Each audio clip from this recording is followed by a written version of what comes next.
What's happening, guys? As you know, it's your boy Adam from Shisha Central, and thank you for joining us for episode 6 of Shisha Sessions. As you guys know, today I've got some wonderful people who are going to be coming on our live today, including 4 lounge owners who are quite well known in the industry, all UK based, and we'll be going over a lot of topics regarding lockdown, how they're going to come back from being open in the next couple of months, hopefully, new things they're bringing to their lounges, and what they've learned from this whole COVID-19 pandemic. So I'm going to introduce them now, one by one. So first, we got Mr. Shervin from Suppose Lounge in Camden. Some of you may know him. Hey, Shervin. Also got the Noah Lounge brothers from Watford. Some of you may know Noah Lounge guys. Very nice lounge in Watford, not too far from me. We then have my brother from Cardiff, Kai Lounge Matham. A lot of you guys would have seen Matham on my Insta Lives before. And we also have my friends Gox and Sed. A lot of you will probably know them from their lounge Crave KT3, which was hands down the best in South London. They're now working on a brand new project called Number 5. You guys probably seen it on their social channels. So welcome, guys. Thanks for joining today. First off, I want to ask you guys one question. What are you guys smoking? So let's start off with Gox and Sed. What flavor you guys smoking today? We're both smoking the same flavor. Yeah. Double apple came in. So you don't like sharing, no? No sharing for you guys. One each. Yeah. I like that. Matham, you're on mute, but what are you smoking? It's a weird one, actually. I've got Bonnie and Clyde by O's Tobacco. Yes. I don't know if anyone's tried that. Really nice. It's like a nice little sweet frozen apple blend. Really good stuff. Good. Noah Land, what you guys smoking today? Amber and Skittles. Okay, it's just a bit of Amber and Skittles. One of my favorites. And Chev? We're just trying a new one. Blueberry raspberry with pink lemonade. Social smoke. Oh, banging! That's a nice one. So, guys, obviously, COVID-19 has unfortunately messed up all of our plans with our lounges. A lot of plans that we had for 2020 were down the drain, and it's not looking that much better for 2021 either, unfortunately. So first off, obviously we are scheduled to close in around March, April 2020. We were closed for a number of months, managed to reopen for a few more months, and then we were shut down again. I wanted to know first how it's affected each of you, obviously with your plans and stuff like that. And let's start off with Matham. How's it affected you? What's the situation in Cardiff? Obviously, you're in a different country. So yeah, like it's really interesting because a lot of people and lounge owners like yourselves, we all work in, because we're in Wales, you guys are in England. We've got a quite different system to how you guys are working at the moment. So obviously, over in England, you guys are working on the tier system. We're working on the Welsh equivalent called the level system. And basically what it is, we're quite lucky in a sense that we are allowed to operate and we are actually allowed to trade in Shisha when we're past a certain level. So for example, just before we went into lockdown, no matter what level we are in, as long as we're not in lockdown, we can trade. It's all about our trading hours. So when we were in level 4, which what we were just before we went into lockdown, we were still allowed to trade and we were still selling Shisha and open as normal. But I'm sure when the tier system hit you guys, you all had to close, depending on which borough you were from or whatever, or something like that. I'm not entirely sure. But yeah, so we're operating a little bit different. Well, we were very lucky with the Welsh government. Like they done, a good thing by kind of like just branching us within the hospitality. So we were fine into that sense. But yeah, with COVID, I think the same as you guys, it's just a bit of a bummer that we got to be closed. We everyone, I think when we all got closed for the first time, we all thought, right, what hustle can we do now we're closed, and we thought, should we do Shisha delivery? And we worked out the numbers. It just wasn't worth it. And in a sense that I think being an owner of a lounge is not only the customers you cater for, it's your staff also. Yeah. And all your staff, they look to you like your family, and they all got families and stuff like that. So even though staff are on furlough, it's not enough really. So I guess in that sense, financially we're all suffering, but we're all in the same boat. Yeah. So yeah, I think that's why. It was good that Cardiff actually, obviously they weren't as stringent and strict as. I know you made the most of that, didn't you, Ad? Yeah, I'll come down to your line. Getting over. Yeah, it's good that obviously you weren't affected too much in the beginning, but now obviously you have to be closed. So thanks for that, Nathan. Let's now go to obviously Gox and Said, number 5 lounge, new project of yours. What's been happening? Has it delayed any of your plans? And when you're hoping to obviously get stuff rolling with everything? To be fair with us, the number 5, as we've not actually even opened to trade. So to be fair, the plans are disrupted with regards to supplies of our stuff coming in, workers, even getting like any materials at all to complete the project. So it's delayed us a lot with regards to that. And you can imagine the size of the number 5 and the rent and everything coming in. And we're not even open to anything like takeaways or anything like to get extra income at all. Yeah. So you can imagine it's been hard for us as well. Yeah. Other than that, we've just been concentrating just to complete and make sure we're ready once the lockdown is gone. So we've just been fully concentrating on that, to be fair. Okay. Cool. Yeah, the recruitment for here, obviously we started to do the recruitment, and then obviously the lockdown come place again in November, October. And then obviously if that's for a month, and then obviously just for Christmas, we went into it again. So recruitment's been hard as well. So we didn't manage to get any staff as well for here. Because it's like calling them for interview, then obviously the lockdown comes in again. So that's been a bit hard. But apart from that, like I said, we've been more concentrating on the progress of building here, making it ready for obviously when the lockdown finishes. Yeah. But then again, I've read on the news as well, like obviously after this lockdown, we're going to start in the tiers again, like tier 4, tier 3, every location. Areas are going to be checked and stuff. So I don't know how that's going to go for all of us. Because I don't think that the shisha is going to be allowed in any tiers at all. So that's the rumor that's kind of going on. So I don't know. Obviously, that will affect us a lot. Obviously, it is a big place we have started, and is the restaurant just going to be enough? I don't know. Like, we're going to have to see. Hopefully, fingers crossed it all goes well. I think me and you guys are in the same boat. Obviously, everyone's the same boat. Obviously, opening up and everything. When you talk about recruitment, it's so hard to bring people in. And then I hired I think 4 or 5 staff members just before we were allowed to open again, and then that tier system thing happened, and I've had to let them all go. They found other jobs, so it is disrupting, but hopefully we can get through it. Thanks for that, guys. No problem. So pause. What's been happening with you guys?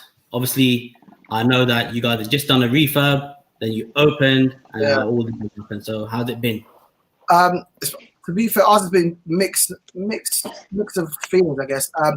We got semi-lucky. The first lockdown, which is the March where everyone's referring to, was quite good for us, I'll be honest with you. The fact that we were actually able to close it. We were closed anyway, so give us because we might be to do a refurb for quite some time. So obviously all the shisha lounge owners, when you work until 3 o'clock in the morning, 4 o'clock in the morning, you do not have time to then sit down, work on refurb, work with contractors. So it gave us a good chance to do the refurb. So obviously we managed to do the first part of the refurb, which is obviously what you see on the screens now. So that was quite good. So I think we managed to finish in August. So we got a good, I think in total we got probably about 2 months trade. Obviously back and forth, obviously opening and close, but 2 months trade out, which was quite good. And then obviously in this current lockdown, obviously we're working on the restaurant part. One of the good things I think, which helps, would have helped Wales for sure. And I'm not sure about. One good thing is helps is the tier system, the actual classing system for businesses. So a lot of shisha lounges before were classed as cafes, A1s. So most shisha lounges we went to before were only allowed to do like cold foods or microwave foods plus shisha. But with the coronavirus now, they've changed that. So now all the shisha lounges who were previously stuck on only doing snacks and little foods, we were able to do a full menu. So back in September, we've gone from doing like normal food to like proper restaurant food now. So now we do grills along with obviously all the other shisha lounges. So for us, it's been, minus the closure, obviously, we've had quite a silver lining out of it. So we're able to do the refurb. We're doing obviously part 2 refurb now. And obviously we've got a good food menu, but it's just a shame. I think like Gox said as well, we don't know where we're going to be close to. I think at the moment, obviously, with people in England for sure, I think the earliest we're looking at, I think, is end of May. But obviously, looking like May, June. Yeah. So we're okay, as in like the government support us enough to not to make any profit whatsoever, but enough to survive. Staff are in a good way. Staff are all getting furloughs and stuff like that. So So we're all right, but we're just eager. I think everyone's just eager just to open, start talking to customers again. I think we're just getting a little bit bored like everyone else. Yeah, I think so. Yeah, I think that's the biggest thing. As lounge owners, I know all of you guys here are very hands-on at your lounges. You're always there, so it is a bit of a change of not being able to do anything right now. So yeah, thanks for that, Chev. And Noah Brothers, what's happening? How's Noah Lounge? What have you guys done during lockdown to obviously stay in business? So yeah, lockdown, it's been hard for everyone. I mean, it was quite a shock to us because we opened like late 2019, and obviously we got closed in March. So it's been hard. It's like for like young people like us, it's been a learning curve more than anything. So it's been, in one way it's been good, other ways it's been bad. But in terms of this lockdown, yeah, we haven't been really doing any sort of like refurbishment. We're doing like bits and bobs here and there, but we're focusing more on our takeaway stuff now, where we didn't originally, and maybe that's where we sort of messed up. Because right now that takeaway that's what's booming right now. That's where the money's at, and like it's enough to survive at the moment. So Yeah. I mean, in terms of like going forward, I think that's where we probably will be focusing on, because we don't know how long this is going for, whether we're going to have another lockdown, anything like that. So we're always thinking of the worst case scenario. Like we could say, yeah, we're going to open up in May, June, but honestly, right now I have no idea. Yeah, like restaurants and stuff may open, but like I said, unless they get rid of the tier system, here in the UK, we can't really sell shisha. Again, so it's hard for everyone at the moment, but yeah, it's a learning curve. It's got to take every day as it comes, I suppose. Yeah, so that's a good way of putting it. Obviously, takeaways, I have a lot of friends who just have takeaway businesses. Takeaways are booming on another level right now. Money's coming in. Takeaways aren't really feeling the pinch. Obviously, restaurants are for people dining in, but takeaways are doing well. So it's good that you've adjusted. And obviously, I've seen some of the stuff you put on Instagram. You just released a banging new video without watching a commercial on TV of your burger. That was really good. So yeah, thanks for that. Guys, now I just want to go into, obviously, I want to take you back to beginning of December. So obviously we're all in different areas. We're all in different councils. When did you guys actually come to the conclusion that you have to close? And were you informed? I just want to know if you were informed by the council prior to this. Was it out the blue? And what was the sort of steps? So let's start off with Chev, because I know. Yeah, that was the most messed up thing, I'll be honest with you. With that one, I don't think the boroughs knew about it, because that came out from public health. So I think towards the back end of November, there was a vote in Parliament. Literally, no one even knew it was coming. So I think by the time the boroughs found out, or even we found out, I think it was almost about sort of 7th, 8th of December. And then obviously by then it was down to the boroughs to inform us one by one what was accepted, what was not accepted, because there was ways also you could do sort of zero tobacco, zero nicotines as well. So for us, it was we got lucky. I'd be honest, we were more towards, after negotiating some stuff with the councils and things. I think we got almost like 10th of December. So we were fortunate. We got a few days and we were able to sort of just put some stuff aside and just set ourselves up fine for the next sort of couple of months ahead. Okay, that's cool. Goxon said, obviously you're not open yet, but did you get informed by your new council that you're in that you guys can't open and you have to like hold back the opening or anything like that? To be fair, with regards to the announcement from the council and stuff, it was never a letter or an email or phone call. It's always been from the news or within the shisha community, chats getting sent about.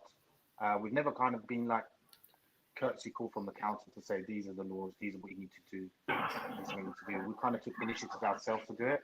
So we obviously, the last lockdown was the 4th or just before the 4th of December, that kind of people were allowed to open back up. Mm-hmm. By then we handed over to the new owners, and we've kind of concentrated here. Okay. Again, the Herongate Council has never been sending us a letter to say this is the guidelines from the government, this is what you guys need to do, or anything like that at all. They haven't kept any communications at all. I understand they've got bigger things to worry about, but a letter or an email would be great to say what they're doing in regards to the restaurant businesses, what's the kind of outcomes and stuff. Yeah. It's more a case where we have to go and look for the information and try and act upon that. Yeah. To be fair. Yeah, I think that's the hardest thing. Like, none of us have really been informed of anything. even my council, where my first lounge is in Slough. Obviously, Slough was already tier 3, so we weren't even looking to reopen in December. We were told we'd have to close. But you had the council's not telling us nothing. And then I heard of some stories about people having the police and the council just show up without being notified, and they're told to close. So it's been really tough for everyone. Thanks for that, guys. Now, Matham, when were you told to officially close properly? Because I know I was in Cardiff for business a few times. I come to see your lounge, and then obviously you were open. Everything was good. It was booming. Honestly, I hadn't seen a busier lounge than Kai Lounge for a very long time when I went up in, when did I come in? October, November time? So yeah, it's just before October, late October, you're right. Yeah, well, for us, it was, we just followed the similar suit that all businesses in Wales followed at the time. So we had something that was called the fire break. So we had a closure between, it was like late October, and we closed for 2.5 weeks. That was, again, we only branched as hospitality. So all hospitality businesses were informed, but there was no direct communication. There was no letters, emails, anything like that. It was just literally, you go onto the government website and you read what's going on. Even still, we had something called the 6 p.m. curfew that came into place after the fire break. And that was so confusing. So it said basically that if you have an alcohol license, you must close by 6 p.m. No, sorry, 10 p.m. originally. You have to close by 10 p.m. if you have a license to sell alcohol. And obviously we don't. So we don't serve any alcohol in our lounge. And so that kind of meant that we could stay open and trade during our normal times. But I called the Welsh Assembly, I called all the local councils, I called environmental health, all those agencies, and just to get some clarity, just to know that if I'm opening past 10, am I allowed to open? And no one had an answer. I was shocked myself. I called the government myself, the Welsh government, and I spoke to their spokesperson, and I said, are we allowed to open? And he said, I don't know. And so I said, if you don't know, how am I meant to know what we are meant to do? So it was, we just opened as normal, just waited until someone came in to say that we can't, and no one did. So we just kept going as normal. And then we closed then on the 20th of December.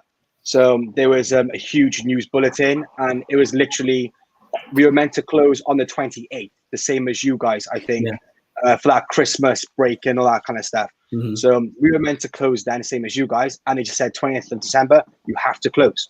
So imagine, I pick up my phone, the room is full of people. We had, plus 100 plus in the shop. I said, guys, you're all gonna have to leave. I don't know how we're gonna get all these people out, but the government's saying we gotta close. So we were quite law abiding. So I said, guys, just gonna tell everybody, finish up, and everyone got to leave.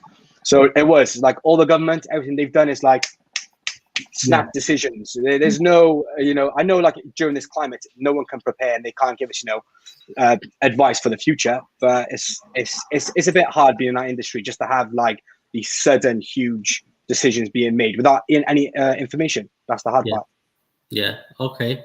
That's cool. Thanks for that, Matham. Noah Lounge, obviously you're down the road from me in Watford. Did you guys get informed by the council?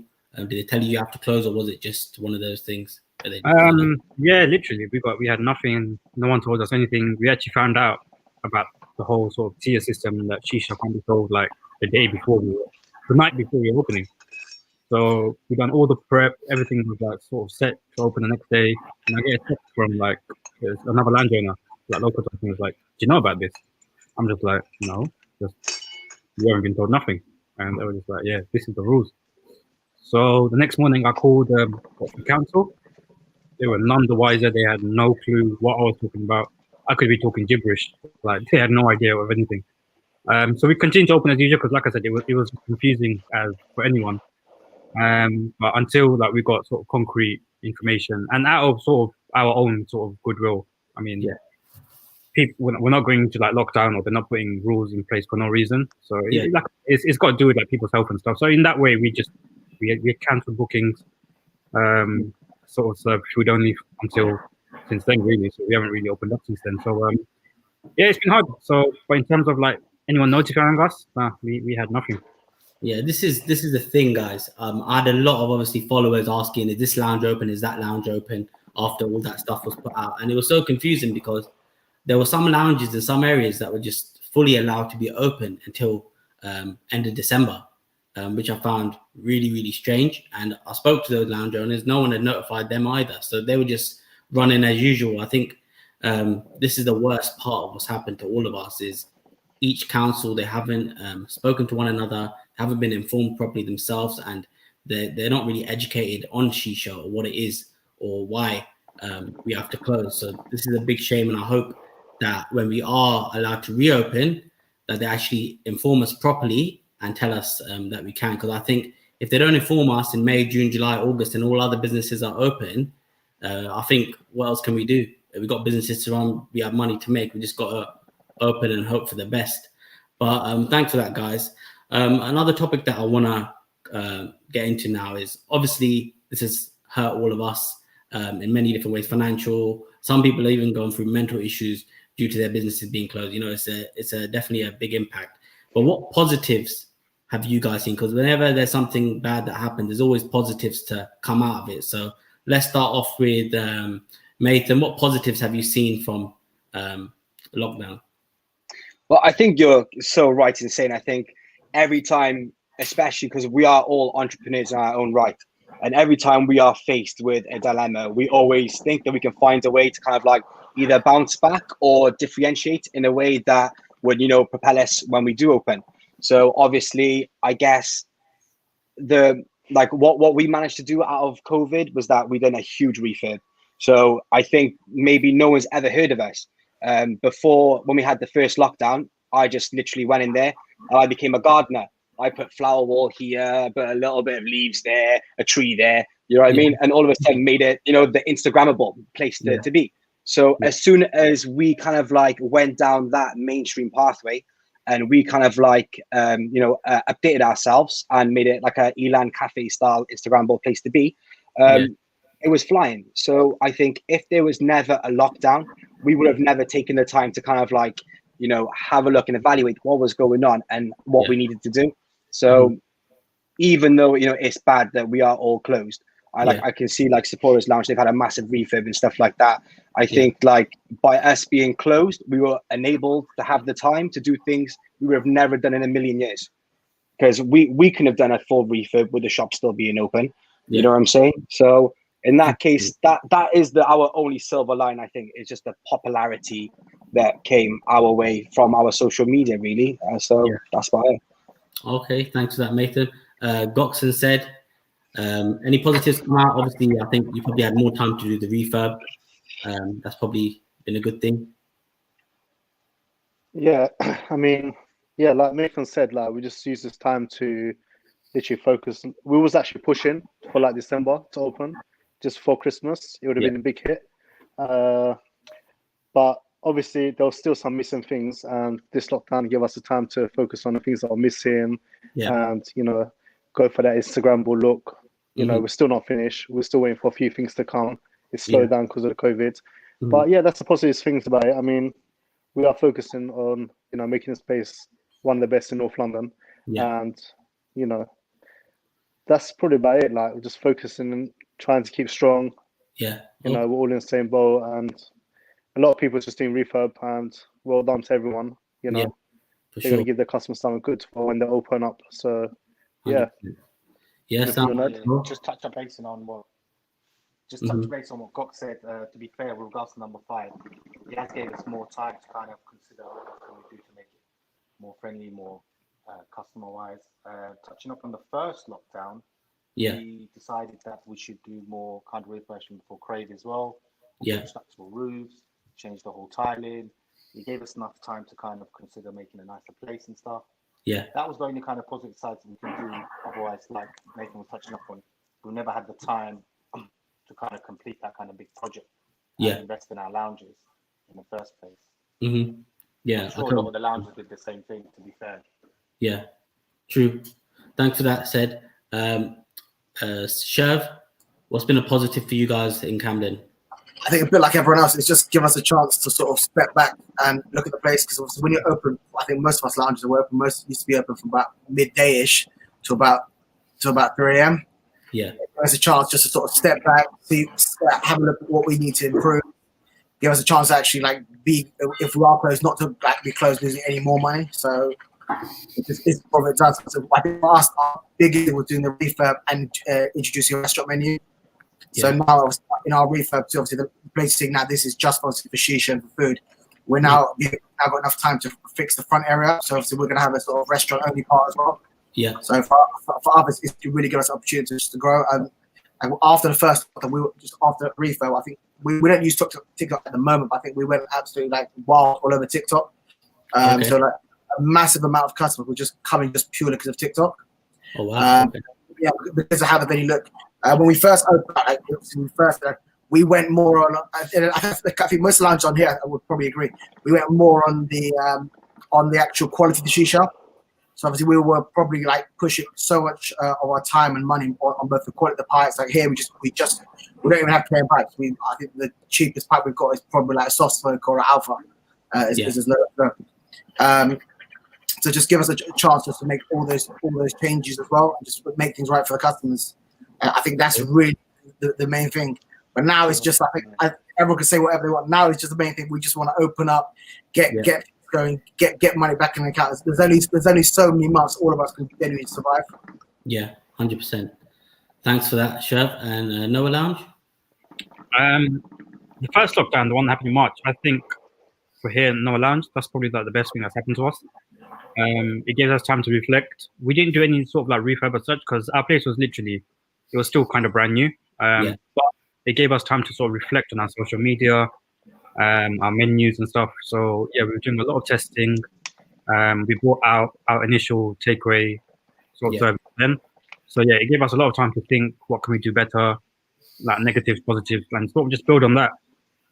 Here we've always sort of focused on like our food and as well as our shisha. So yeah, it gave us a lot of time to reflect in terms of how we're building.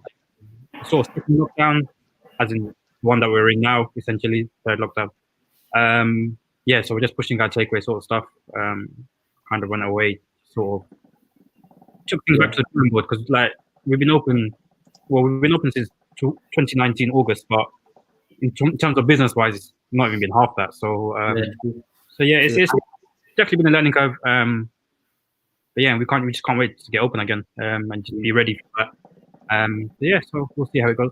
I'd say one thing, due to I think most of us like on the fly right now, we live quite hectic lifestyles in terms of business. You wake up at 8 o'clock and your body doesn't stop until 2, 3 a.m. I think the first lockdown and in this lockdown as well, it gives us a bit of time off mentally, physically, charge yourself up, like, get your mental state right again, because it can be quite draining working every single day, 7 days a week. So to have the time off, spend with your family and stuff as well is really important. So I would say that time now as well, you need quite essentially. Yeah, 100%. I agree with you. The negative side of that is because you're used to working so long, when you just stop, you just go mental. We just went crazy. It's just like same as me. Like obviously, my lounge in Slough haven't officially launched or anything because I actually got into partnership with the guys just near the beginning of the first lockdown. Obviously, we were closed. But then I did work there for 3 months on the go, 7 days a week, and just stopping, it really does just it does affect you mentally and obviously physically. Because when you're working in a lounge, you're all running around doing everything, and when you're just idle, it just you get a bit, you get put on a bit more weight. You get what I mean? So for me, I was losing it, and now I'm putting it back on. So it's not that good. But thanks for that, guys. I just want to talk about this. Is something you guys don't have to talk about if you don't want to. I totally understand. Obviously, financially, we're all in different financial boats and whatever. But we were all given the option. Most of us, I would say, given the option for obviously bounce back loans and all these grants and whatever. But it's stretched on so long now. I would have said, even if we did get those back in March, April time, they would have been finished by now, for staff wages, for this daily rent and stuff like that, weekly rent, monthly rent. So, some people are lucky that they don't have to pay rent during this time because their agreements don't state it in there. Some people have been put on hold, but a lot of lounges, they're still paying full whack of rent and they're not operating. So how have you guys all kind of been able to face that obstacle during this time? Let's start off with Shev. We've been generally quite lucky. Same as, I don't know if it's the same as, but we're definitely obviously, we don't know. Not a single contractor is given a single discount. This includes from the owners to bills and stuff like that. But obviously, with the current times being pandemics, it's the first thing that lounges or to any venue's been closed ever. So most people have allowed us to sort of just delay payments, do payment plans, things like that. So pretty much we just, I'm guessing most people say the same. We schedule our payments just to sort of start once we reopen. And obviously, once we reopen, we all know, like, regardless what industry, hospitality or like retail, anything, once you open, we're all going to have that sort of immediate rush. And we're hoping everyone's with that first sort of boom just gets us off that sort of that hardship, and then just gets us moving. But it's probably going to take us, depending on when we open, at least until the end of the year to just sort of get most of us to get up straight, I think. And then after that, I think after sort of next year, I think everyone's going to be able to just sort of breathe a bit more.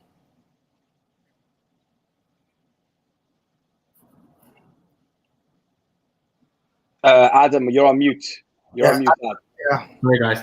Nathan, how has it affected you? Obviously, Cardiff, I don't know about what they've been able to give back to the businesses there. I'm not familiar if they have any other stuff yeah, there. for us, we're okay. All contract-wise, a lot of our, suppliers and, our landlord and stuff like that are very understanding. So we were managed to freeze, I would say, almost every single contract that we have. We have our booking system. They were happy to freeze. I think you guys probably know as well. Sky Sports and BT Sports and stuff like that have been really, well with us, and they've been put a freeze on all our contracts. So in that respect, money going out, we're okay. The funding that was made available by the Welsh government, I feel that might have been a bit better than what was available to you guys in England. We obviously had the bounce back loan within the first lockdown. And we got a bit excited, and that's why I think we've all done refurbs. We were like, okay, might as well use it if we've got it. So we had the bounce back loan, we had numerous amounts of grants, all the staff were on furlough. So I got to admit, if it wasn't for the government at this very point right now, I don't know where we'd be. We've had a lot of financial help in that respect. I think probably what all of you guys will agree with now is just looking to the future. Looking at our situation now, we're okay. But how long are we going to be closed for? If we're going to be closed until, I think Boris came out to say that we're closed until September or England's closed until September.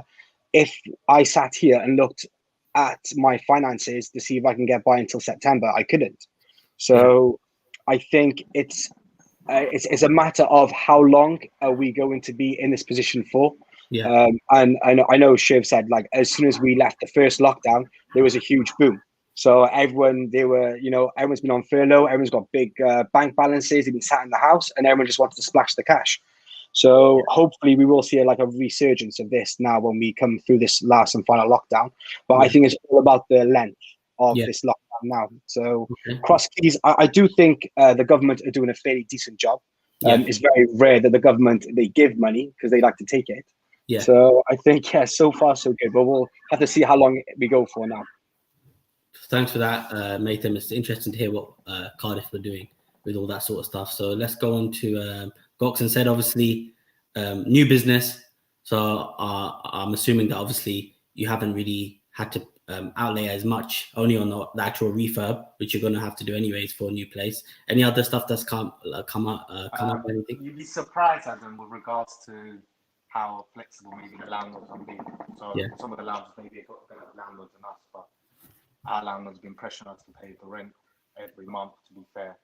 So we've not been opened up at all. None of these extra incomes from food service, we can do takeaways or the shisha deliveries. Yeah. So you can imagine we've been just sitting since December, since we've literally been in this place, no revenue at all coming in. So it's been very hard for us. And obviously, like everyone else saying, we're going to have to dig into our finances to ride this and everything. Yeah. And the scary part is that we don't know how long it's going to last. Yeah. So it's a bit daunting to think that 3, 4, 5 months down the line, you're still not open, you still need to pay the bills and the rent and stuff like that. And where do you stand? It is a difficult time to think about it in a whole scale. Yeah. So, but hopefully better days are ahead. Yeah. We were thinking, hopefully with this vaccine and everything the government's trying to do and everyone trying to do this, so we can get out of this as soon as possible. But we're just praying for the best to happen as soon as possible, basically. Yeah, that's definitely a tough situation when you got a new business and they know you can't open to make money and they're still making you pay. It's definitely difficult times there. Yeah. Hopefully, we can open as soon as, man. Fingers crossed. Noah Lounge, how has it been for you guys in that respect? Honestly, yeah, it's been difficult. I think if I speak for everyone, we've had to sort of look for other avenues to make money. So it's quite a large chunk of our revenue that's completely gone. In terms of sort of like loans and like bounce back loans and stuff like that, we didn't really look into that because at the end of the day, it's still a loan. You do have to pay back. Granted, it's a good loan. I mean, grants and stuff that we were entitled to, we happily took those. Yeah, it's been difficult, especially for like a new business. It has been hard, but like I said, anything from like what we learned from the first lockdown, there will be a surge. There's a lot of people that are waiting to come out. Because it was a daily sort of thing. I mean, we used to get customers that used to come in every day, sometimes twice a day. So yeah. So I mean, it will happen. It's just a time of where and when. But yeah, so like I said, I mean, we've learned a lot. We're looking into sort of like other avenues. Like I said, we've got our takeaway business here. We're looking to open up another takeaway business. We've acquired the site. So yeah, it's kind of taught us not to just like rely on one source of income. So yeah, it's been hard, but we'll see how it goes. Inshallah, everything works out. So yeah, when we open, we're just looking forward to that day. Mm-hmm. Okay, thanks for that. You know, I'm gonna bring up another topic now. It's a bit controversial, but you know, what do you actually think about the treatment we've been getting in terms of being closed? Like, for example, my personal standpoint is that it is in everyone's best interest for Shisha Lounge to be shut while there's a respiratory illness out there that is hitting our lungs, that is, killing loads of people, unfortunately. What is your standpoint? And obviously, from business point, it's like, no, I don't care. I've seen a lot of lounges, unfortunately, even till this day. Obviously, I won't name and shame, but they're still open. They're still risking people's lives. There's 50, 60 people in a room with no ventilation, fumes going everywhere. Most of them got COVID. It's spreading, you know, and, you know, I'm a COVID sufferer. I had COVID. It wasn't nice. I suffer from asthma. And honestly, when I had it, I didn't know if I was going to see the next day, because every day it hits you in a different way. So what is your standpoint on actually being closed? Do you think it's the right move? Do you think there should be a bit of leeway? Or do you think that the government is totally wrong to lock us down for this long? So let's start off with Shev. Depends on are you talking about like lockdown general or lockdown of the lounges? Of the lounges. Oh, that's a tough one. It's hard with the heart and the brain. It's 50-50. I think at its high spot, which we'll talk about now, like when there's like high death amounts, high cases, yeah, there's a fair point for us being closed. I totally agree. But when we're on like sort of tier 2, let's hit tier 2 again. Personally, I think, you know what, it should be open to the public. People being like, a lot of things now comes down to mental health anyway. So people do want to go up. People do want to socialize. I think if the lounges genuinely are cleaning properly and do everything right, then I personally think it should still be open. It's no difference. Like if you go into like, if everyone saw back in Christmas, the Harrods cell, I think it was like almost like 5,000 people. They're all crowded into one place. At least with the shisha lounges, we've actually got, obviously, these are obviously the legal shisha lounges. Obviously, the ones that are legal, there's open air. So there's sitting in a lounge, in theory, it should be no different. You sitting in a park. You're allowed to sit in a park. You could, in theory, smoke shisha in a park, obviously, when you're tier 2. So I don't see the reason why you couldn't sit in an open space. The shisha lounges, in theory, are safer than going to a normal restaurant anyway. There's constant air coming in. Like with us, what we've got, obviously, the 50% open air. On top of that, we've got extraction system as well. So when we're on tier 2 basis now, I think personally it should be down to the public itself. If people genuinely do want to come out, they should be given the option to do so. Yeah. As for some lounges, like I said, I'm not going to name and shape. There are still lounges now doing the whole sort of drive-through shisha. That kind of thing, personally, I don't agree with. Like, everyone now should be personally closed. We were looking at, actually the staff were talking about as well, we were looking at the option of doing delivery pipes. So just before the March lockdown, we were doing deliveries for the March and April. We bought a whole bunch of KM pipes. Yeah. After that, it just wasn't worth it. The time it's cleaning, and obviously the risk of passing it on. So during those times, we actually ended up bidding almost, I think, 40 pipes. Yeah. Because no one's gonna buy a used shisha pipe from a lounge. It makes no logical sense. So we got rid of it. So I think when we're hitting tier 2, and it's safe to do so, like if you're able to go to a shop, if you're able to go to a restaurant, then I think it should be down to the public to decide what they want to do. Yeah, no, 100%. Yeah, but that in that sort of sense, obviously this tier system stuff is very confusing. I think if it's tier 1 or tier 2, I think we should be allowed to reopen as long as we're following all the rules properly. And when I mean rules properly, it's everything from obviously letting all the customers sign in, obviously hand sanitizing, temperature checks, and what else, whatever else has been out there. So now let's go to Matham. What do you think about it? I don't know if what I'm about to say might be unpopular opinion, but I actually think it's the completely right thing for us to be closed at the moment. I had COVID myself, and it's not nice. Like I was never in a life-threatening position, but I think you have to look at things in the wider scope. So even though I would say the majority of our clientele are between, let's say, 18 to say 30s, early 30s. So we aren't in the at-risk category for, any complications down the line from COVID. But I think it's more the sense that I look at my staff. So my staff, I think the world of them. They're like my family. And just knowing, because a lot of my staff, they live with their parents are elderly. So even though Shiv's completely right, like we are all taking the right steps now to safeguard our businesses and to safeguard our customers who come inside. We have spent thousands. We had to do screening, extractions, booking systems, control the flow of people into the building. I have to employ extra staff to do temperature checks. We've gone through all the hoops that the government have put out there for us to do, and we've completely followed everything down to the T. So in the respect, I do think we should be closed at the moment, but all the money that we have spent, it's almost as if like now we feel that what was the point? Why have we safeguarded our business? Why did we spend all that money to safeguard our customers and our staff just to be closed again? So in that respect, it's a double-edged sword. I don't think there's any right or wrong answer for it, but I do think being closed is the best thing at the moment, because case numbers at the moment, like I'm not a politician, I'm not a medical scientist or whatever, but like case numbers at the moment, I know so many people who have caught COVID. I know people who have died and their parents have died from COVID. So imagine us facilitating the spread or the transmission of COVID to any of our staff or customers, and it ended up being fatal. I think regardless, it's a life at the end of the day. We should be closed, personally. And I want to touch on the lounges though that are open.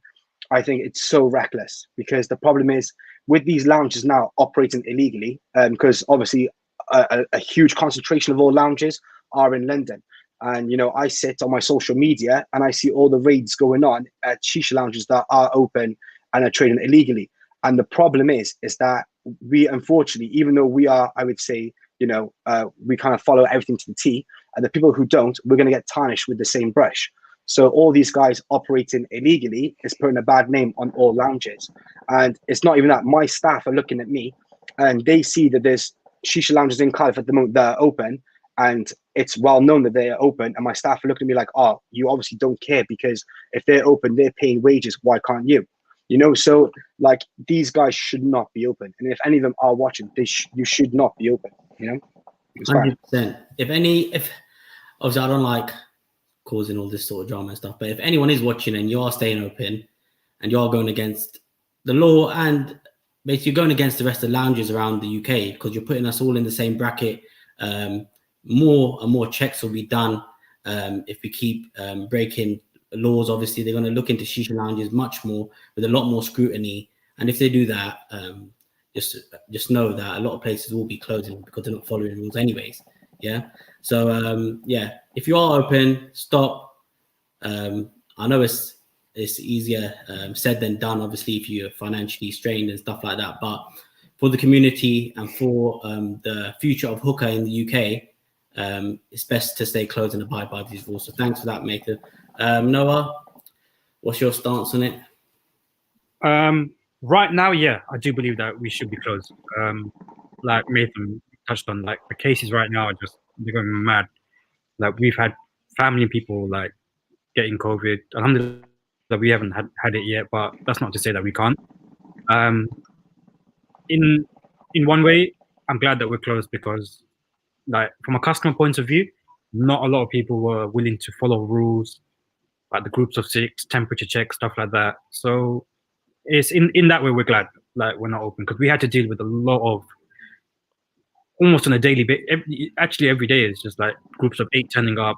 Oh, that the 6 of us can sit like on the next table. It's just like, no, it's just whether you believe that it makes a difference or not, it's the law at the end of the day, or it's a guidance. And us as business owners, we're here to enforce it, make sure everything is fine.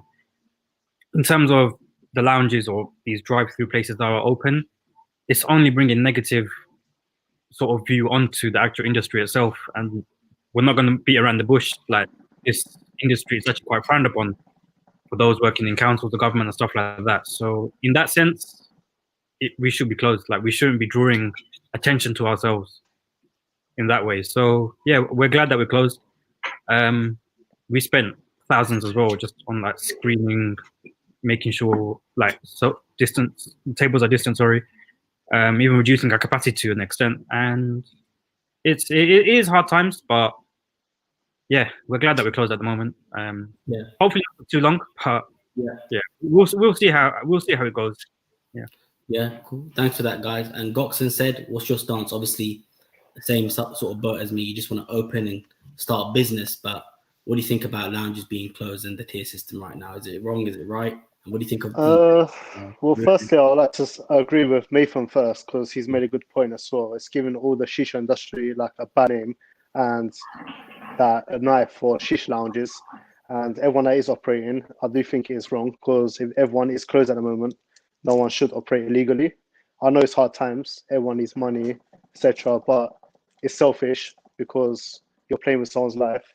I wasn't too serious about the first coronavirus back in March. It was a bit weak, but the mutated version is serious. Like, loads of our families, friends, etc. has got COVID. You and Nathan as well. I'm happy that you lot passed all the stages now. You lot much better. Same thing, like Nathan said, it happened in Germany. So in the first lockdown, like, all the shisha lounges were operating illegally while everyone was closed. And what the government did, the government punished all the shisha lounges all over Germany, where everyone opened, but the shisha lounges were still closed for a few more months. And that was a punishment from the government to them. And it looks like same thing's happening here, because first lockdown, lounges operated illegally, they got busted, second lockdown again, and they're still doing it.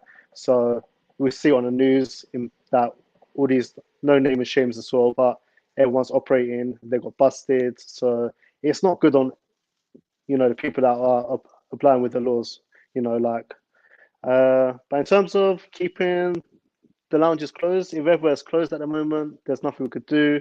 Like, everyone's safety comes first, including ours, staff, families, because you're going to go home, you're going to be with your family, your loved ones. It is serious, so we all need to keep safe, and hopefully things get better soon. Yeah, 100%. Thanks for bringing. Something that I don't know if you said. Yeah, so touching up on base on what all the guys said as well, I honestly think we should be closed for the good of the coronavirus being eradicated. With regards to other places being open, like gyms, for example, it spreads very quickly there as well. So we're going to look into the whole kind of perspective of where, if these kind of businesses are open, what risk factors are they taken to be open, and then they need to help us, the government needs to help us with regards to us being open.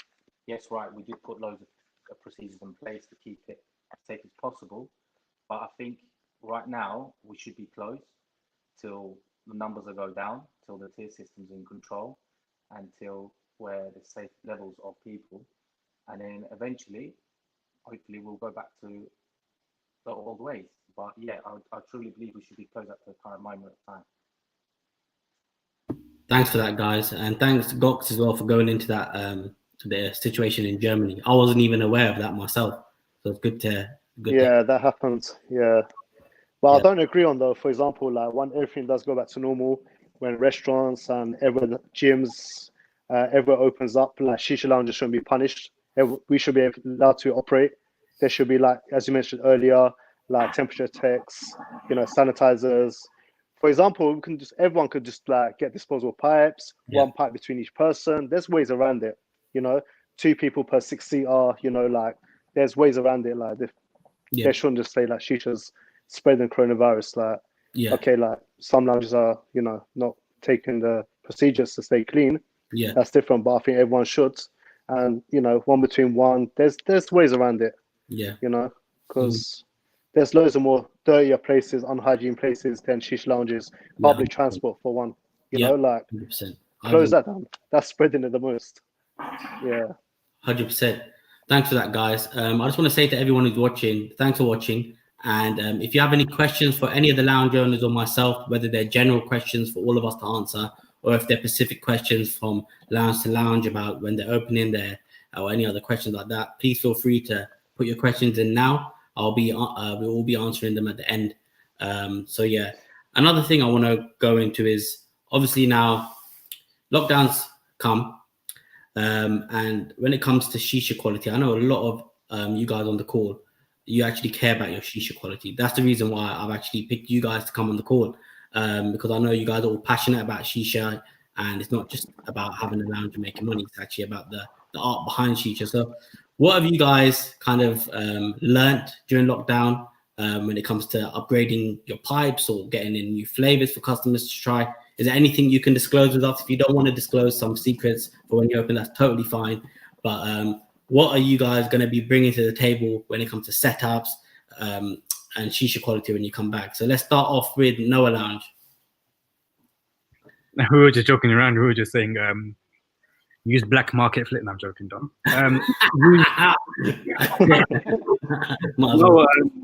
We were just trying out so many different things. Just like when we first opened, we only had like quite a limited menu. So we stocked like tobacco flavors, alfalfa, the sort of general stuff that everyone was having.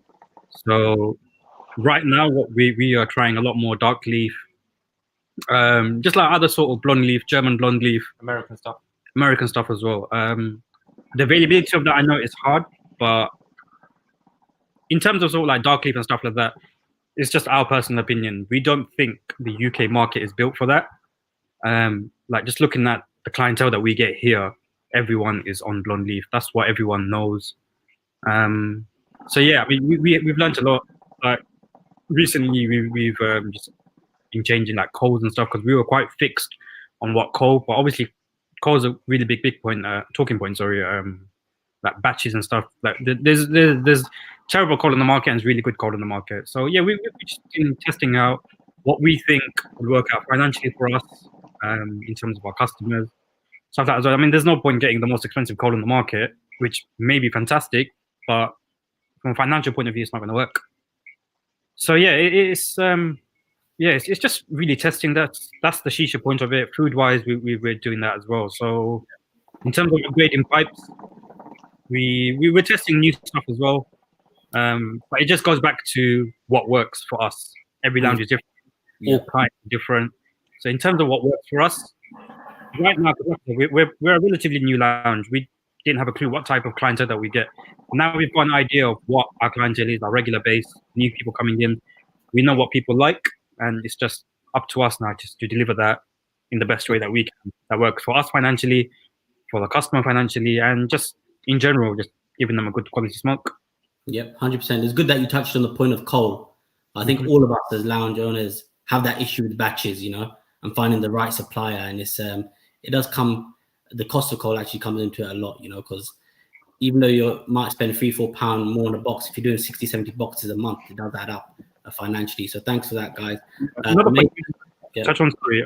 After the first lockdown, what we saw was a lot of people, like customers, they were clued up in about shisha. They knew what they wanted. A lot of people, I would say, turned into home smokers. People were understanding shisha a lot more. Before, it was just like you go to shisha and just smoke shisha. You would never ever do it out. But now people are investing in their rigs. They're buying, the 150, 200 pound shisha on the market. Sometimes even more. They're investing on like HMDs, all that sort of stuff. So when it comes to a lounge, if you're going to spend 25, 30 pound of your hard-earned money on a shisha, they expect a certain level, not just KM, Egyptian clay head with foil on top. That stuff doesn't work anymore. Yeah, you've got to be giving Yeah. premium pipes or Yeah, 100%. premium When it pipes, comes or to- premium servers. You can't be, just giving any old rubbish anymore. I'll be honest with you. Yeah, I think that's one thing that's happened since March. Obviously, I've been encouraging good shishas and promoting for many years now, since 2016. But we've seen a lot of new, very good bloggers on the scene, educating the UK community, which is great to see. And by doing so, this has kind of put lounges in I wouldn't say trouble as such, because the mainstream market is way ahead of the connoisseur market and what we see on Instagram, right? There's only what we see on Instagram with these stylish pipes and all this better equipment and stuff. It's a very small 5% of all the smokers in the whole of the UK. Yeah, so it's not going to impact us terribly, but it's important, obviously, to have the good quality there. You don't want someone coming spending £30 on a pipe, but you're serving a Khalil Mamoon. Even though Khalil Mamoon is totally fine to smoke, you can get a good session out of it. But when the cost for the shisha wholesale is less than what they're paying at one time, it does become a bit tricky. So yeah, thanks for touching up on that. Kaya Lounge, Nathan, obviously I came and visited you, but you got anything new? I know you were speaking to me there, maybe upgrading and stuff like that. So let us know. Yeah. Well, I gotta say, first of all and foremost, Shisha Central, how much I love you guys. You are a blessing, and also you're a curse in disguise. A lot of people, it's crazy. It's like, as you said, there is that connoisseur market, and with your influence, Adam, you are promoting this connoisseur market. So originally, it was always Alfaka, and that was how we all started. We've been doing it for 10 years. And then people come into me and say, oh, do you have Dark Side? And obviously, I know what Dark Side is. You guys know what Dark Side is. We're in the industry. But when somebody who's been walking in my lounge smoking strawberry and peach all their life, and now they're asking me for Dark Side, it blows me back. And I asked them, I said, how do you guys know about Dark Side? And they always say, Shisha Central. So in that respect, I know a lot of lounges now. Like I'm a little bit out of the London scene, but I know there are people in London now. You've got like Tamak Lounge and Jumeirah Garden. They're really strong now on their dark leaf stuff. So I do think that with the education that people and the time people have had to research what they're smoking during lockdown, it's definitely influenced the market in that respect. But for some reason, I see Dark Side as, when you like you have this called this wine culture, and people, they walk into a restaurant and they think they know everything about wine. They go like this, and they think they know what they talk about, but they have no idea. Yeah, I think this is the same with Dark Side. It's great stuff, but there's also amazing blonde leaf alternatives. It's not the holy grail of shisha, but I think when people walk in and they say, I smoke Dark Side, it's like an indication to the staff. They're like, oh, I know everything about shisha. So I think that's why people are moving to Dark Side. Like, I understand why people are smoking Dark Side, but I don't think it will move mainstream just yet in the UK. But moving forward, one great thing that I have to say has come from COVID is disposable pipes and also hygiene of the shisha. Big on Mazago, best disposable. Mazago, oh my God, Mazago, he's doing a fantastic job. And if anyone, I got Mazago, we're all there. So he's doing fantastic. Love the guys from Mazago. But yeah, it's amazing now to see that any lounge you go into are predominantly using disposable pipes, and it makes me wonder why we didn't use disposable pipes in the first place. So I'm glad that COVID has came and set in, and it's made us move to the disposable pipe culture, because I think that's greatly needed. Also, what we've done now in our lounge, previously we just, let's say a customer has finished their smoke, we used to collect their shisha, give it a quick rinse and change the water and send it back out. But when COVID hit, we made sure that all our pipes were sanitized. So I don't know if you guys know this, but there is on the market non-perfumed sanitizer. Comes in 5-liter bottles. You can buy it from Costco. And every single shisha that was being smoked out of, we were physically cleaning every single shisha, every nook and cranny with a brush, with this non-perfumed sanitizer, and then rinsing it through with water. And what we found is that was a game changer. There was no ghost in the flavors. Every shisha that went out came out beautiful and crisp. And we know, one, it's safe for the staff to handle, and two, it's safe for the customer to smoke. So moving forward, COVID has been a sort of blessing in disguise. And it makes me think why us as lounges, we wasn't as on top of hygiene as what we are now. So in that respect, I think hygiene and better quality is what Kaya Lounge is striving for moving forward. That sounds good. Thanks for that.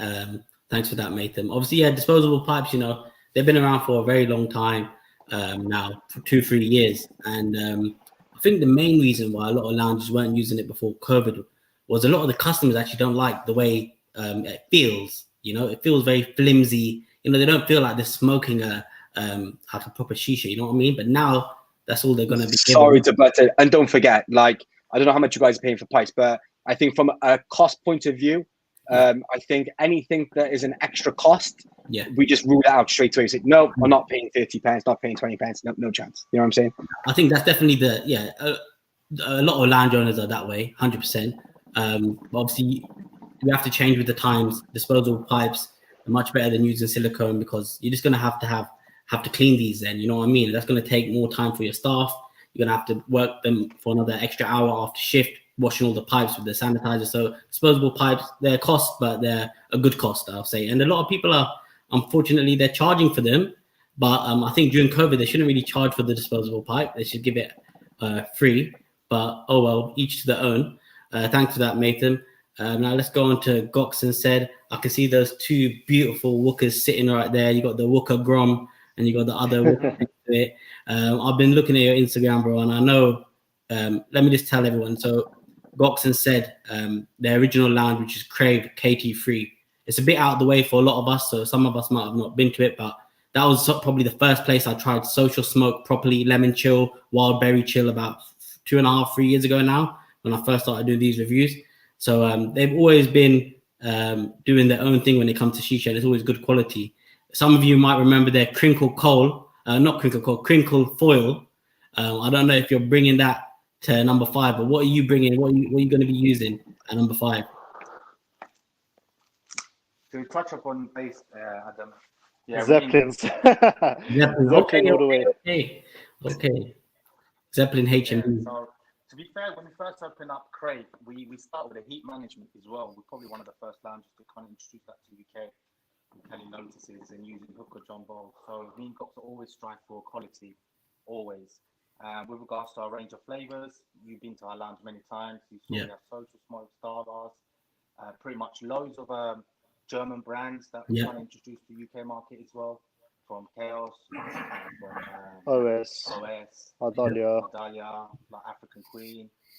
So we've always strived to give the best quality for our customers, and we do actually go out our way. We went all the way to America to meet the Famari guys. Get that proper flavor tasting. We've gone to so many of the fairs in Germany, Russia. So we've always tried to make best for what we try to do. For number 5, we don't want to spoil too much, but you can see some of the quality shishas we're going to use. We have got a number of other things that we want to change the game a little bit. We are going to go obviously disposable all the way. We're going to use heat management as well. So there are a few things we want to try and bring into the game here as well. So and a lot of new flavors as well is going to come in. So watch the space, guys. Perfect. So we have been doing a lot of research and testing all this time. Perfect. No, it sounds and good. the disposals again. Masaya Go, he's designed us some nice pipes as well. He does custom designs for all your lounges. You know, he's a nice guy, Omar. You know, he'll do your logo for your lounge on your pipes. Like everyone's pretty much using them now. And literally, like, they don't feel the best, but once you smoke a disposable, you wouldn't want to smoke from anything else. They're 100%. Nice, clean smoke. And the hygiene is there, you know? Let the customer use it, throw it in the bin. That's it. Exactly. Simple. 100%. You say throw them in the bin. In my experience, there's some places that reuse them, which ain't that good. But don't. Not reusing them anymore. No. Thanks for that, guy. Sure. Couple of there's such a disposable pipes. It was insane. I think when we first opened, like from day one, we've always used disposable pipes anyway. But it was amazing how much of even the bigger shisha lounges, the ones that's charged like almost £40 a shisha, weren't using disposable pipes. I was like, it's insane. So we've done it. I think we haven't a cleaning process. We haven't changed much. Pipes, like obviously, we pretty much use the Alphas, soft smokes, dark side. Quite a few things. We're looking to get a couple more. It's the same as obviously Gokin said. I've got over there. We're looking to get a couple of wookers as well. Touching on flavors, dark side. it's a controversial one. I think in definitely supporters for our side, I think the same thing the Noah boys were saying. It comes down to clientele. At the moment, we don't have the clientele for it. On a personal side, I don't think supporters will be having dark side. Our personal, I think honestly, dark side in terms of the tobacco and nicotine strength wise, I honestly think it's quite strong. I don't think customers should be smoking, in my personal opinion. Like if you look at the Tangier side as well, obviously the owner who passed away, obviously I think last week. Yeah, RIP Eric. Yeah, RIP Eric. Obviously the guy died. Obviously, that was linked to smoking anyway.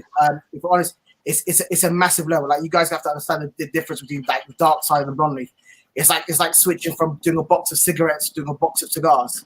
It's that level of change that people like. Yeah. I think Matham said the same thing. I don't think the UK market mainstream is really ready for it. Yeah, like it's going to take a good year or so before if Sapporo's ever does it ourselves. Yeah. Touching on the flavors as well. This is more for the customers. I don't think customers understand the prices lounges buy flavors for. Yeah. Obviously, most of you customers out there probably just buying flavors from these Instagrammers, £60 a kilo, £50 a kilo. Like that does not exist for us lounges. Just to put things in perspective for everyone, us lounges, just on taxes alone, a kilo of tax on tobacco is £135. That does not include the cost of tobacco. That is just what goes towards the tax man. So when we're buying kilos, I think the cheapest we buy for is alfalfa. So obviously, all you guys know, alfalfa on the black market on the Instagram, people buying for £50. If we're buying it from the shops, which we have to anyway, we're buying it for £135. Like your tobaccos, your Starbucks, you go almost to £230 a kilo. Things are costing quite a lot. We've bought recently a couple of flavors from Europe as well. We're looking on the blonde leaf in terms of Germany because there's a lot out there, and we've seen a massive increase now. So obviously we've imported quite a lot. So whereas before we were paying a certain amount of tax, the tax we're paying now is almost doubled. Obviously with post Brexit, so we're trying to keep our prices down as low as possible. But I think customers just need to be educated more on the understanding of how much things cost. Yeah. So when a lounge is spending, obviously, don't worry, it comes down to what part. I agree. I think there's a couple of comments about KM as well. No half decent lounge should be putting KMs. I think anyone who's using KMs lounge personally, no, and it's no offense if anyone does have KMs on this call, personally should just stop right now. It just needs to be fair. If we charge a 25-30, it needs to be like the premiums of the stuff that people don't have at home. Yeah. It's the same way you go to a restaurant. No one's gonna go to a restaurant and have the same sort of quality and finish that they're gonna cook in their kitchen in a restaurant. So obviously it's the way we're pushing towards it. So we just want to improve that shisha experience. We want them to come to our place and say, oh wow, XYZ lounge doesn't have this, so and so lounge doesn't have this as well. Heat management, we use that they put on top stuff. The Zeppelin ones are really good. I agree with Rockets and they are amazing. It's just looking on the timekeep allowed for that, because I don't know how it's in your lounge, boys, at number 5 when you open. It's just, these customers, like, they just keep filling with stuff. Like, you try not to give them a tongue, and they're just going up there, like, going with the coal, fiddling it, pick up, oh, it's gone harsh. I was like, you know what? If you don't touch it, it'll be absolutely fine. Or if they'll smoke it after 10 minutes, burn out the flavor because they keep fiddling around with things. And so, no, but it's just more education. Like, obviously, if as long as people understand like the price they're paying for, obviously, I think I've been to quite a few of the lounges people on here now.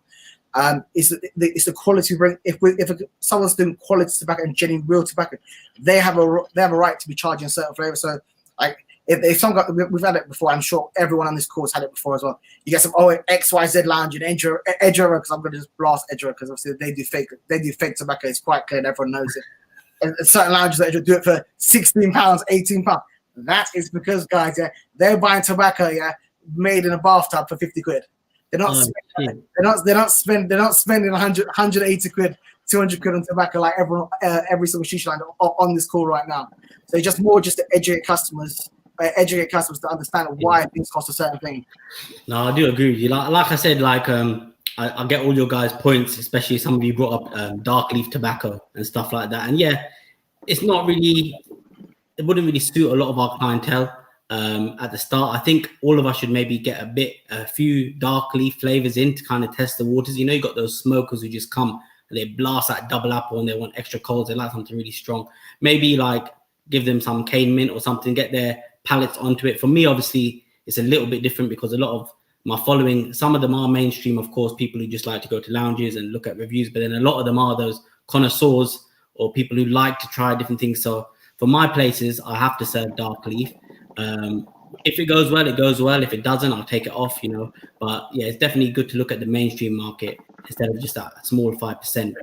I think you've got a lot harder than the rest of our lounges because you've spent so many years reviewing, understanding the expectation and the broad diversity of tobacco you're expected to show. I think it's just going to be insane. Like, personally, I wouldn't want to be you when you open because everyone's going to go, "Oh, have you got this? Have you got this? Oh, you've mentioned." Yeah, I'll have to come across those obstacles when they come, but obviously it's my first hospitality business in general. All my other businesses are online, so I'm going to be learning just like all of you did from the start of customer service and all that side of things. But hopefully with the shisha, fingers crossed, it should be all good.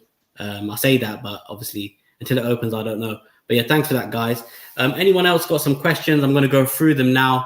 I know it's been an hour and 10 minutes already. I don't want to take up too much of your guys' time.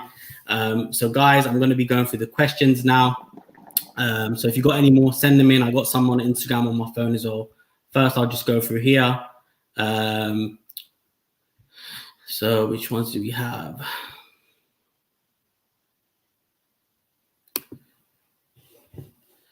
When you're allowed to reopen properly, do you expect the amount of people and business to be the same as before? Obviously, we've all kind of experienced this already with the first lockdown going. I think a lot of you guys will say it should be even more booming, but obviously with all this COVID, we don't know. People might be more scared. So what's your thoughts on it? Matham, let's go with you first. I'll keep it short and sweet. Inshallah, it's going to be the best it's ever been. Yeah. That's all we can pray for. All we can pray for. Noah Lounge? Yeah, Nathan, I think it will be good. A lot of people that are just waiting to go out, just in terms of sort of like socializing and stuff like that. So yeah, I definitely think it'll be good. But it's just a matter of when. Okay, cool. Gox and said. To be fair, looking back on the first lockdown, when we reopened, was very busy for the first kind of 6 weeks or so. Mm-hmm. So if we take that into consideration, I believe we'll be busy from the start to head go. So all your lounges get prepared. Mm-hmm. Yeah, 100. I think it's going to be hectic. I don't know if I can quickly slide in. I think one massive major point about our reopening is that obviously people generally, they want to have a social, nightlife, something to do. And obviously I feel that lounges would be open before nightclubs, bars and pubs and stuff like that. So again, to touch on it, that we might be the only kind of like nighttime hospitality venue open. So we should be busier. Touch wood. Hopefully.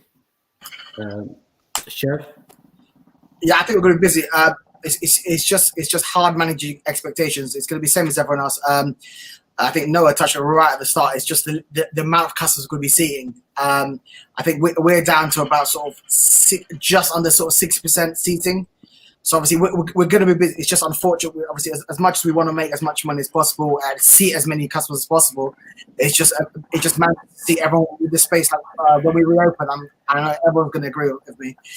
We just had queues, quite considerable queues. Yeah. And I was, oh yeah, but I don't care. I don't mind like sitting right next to someone else. We're happy just not to social distance, etc. But obviously, people are like, we need to social distance obviously by law anyway.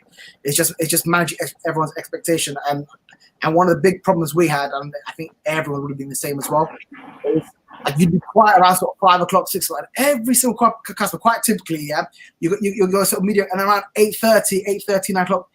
Everyone comes in, and if you've got like, if we're sitting approximately, let's say with the reduction rate 50 people, and you got 100 people all coming around 9 o'clock just for that, like just to be there for that sort of 9 to 11 shift, it's just impossible. It's just more maybe to tell customers to come a little bit early. Don't all just try come on the exact same time around 9 o'clock. That'd be hard to do, but I think everyone is running for a quick smoke in it. So cool. Thanks for that, guys. Got some more questions here. This is an interesting one. It'll be interesting to see. What charcoal do you guys use? Going back to what Noah said, what you don't have to disclose it if you don't want to, but someone's asking Rahan. Start off with Kaya.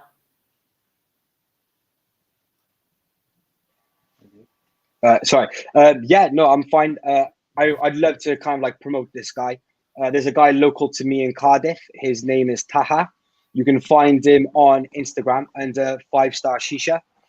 We've used all charcoal. We've used Panorama, Jamra, Coco Cloud, Zen. You name it, we've been there. We've touched it all. There's one charcoal we're using at the moment called Taha Gold. It's 26 by 26 by 26, and it is phenomenal. Best charcoal I've ever seen on the market. I don't know if anyone's noticed.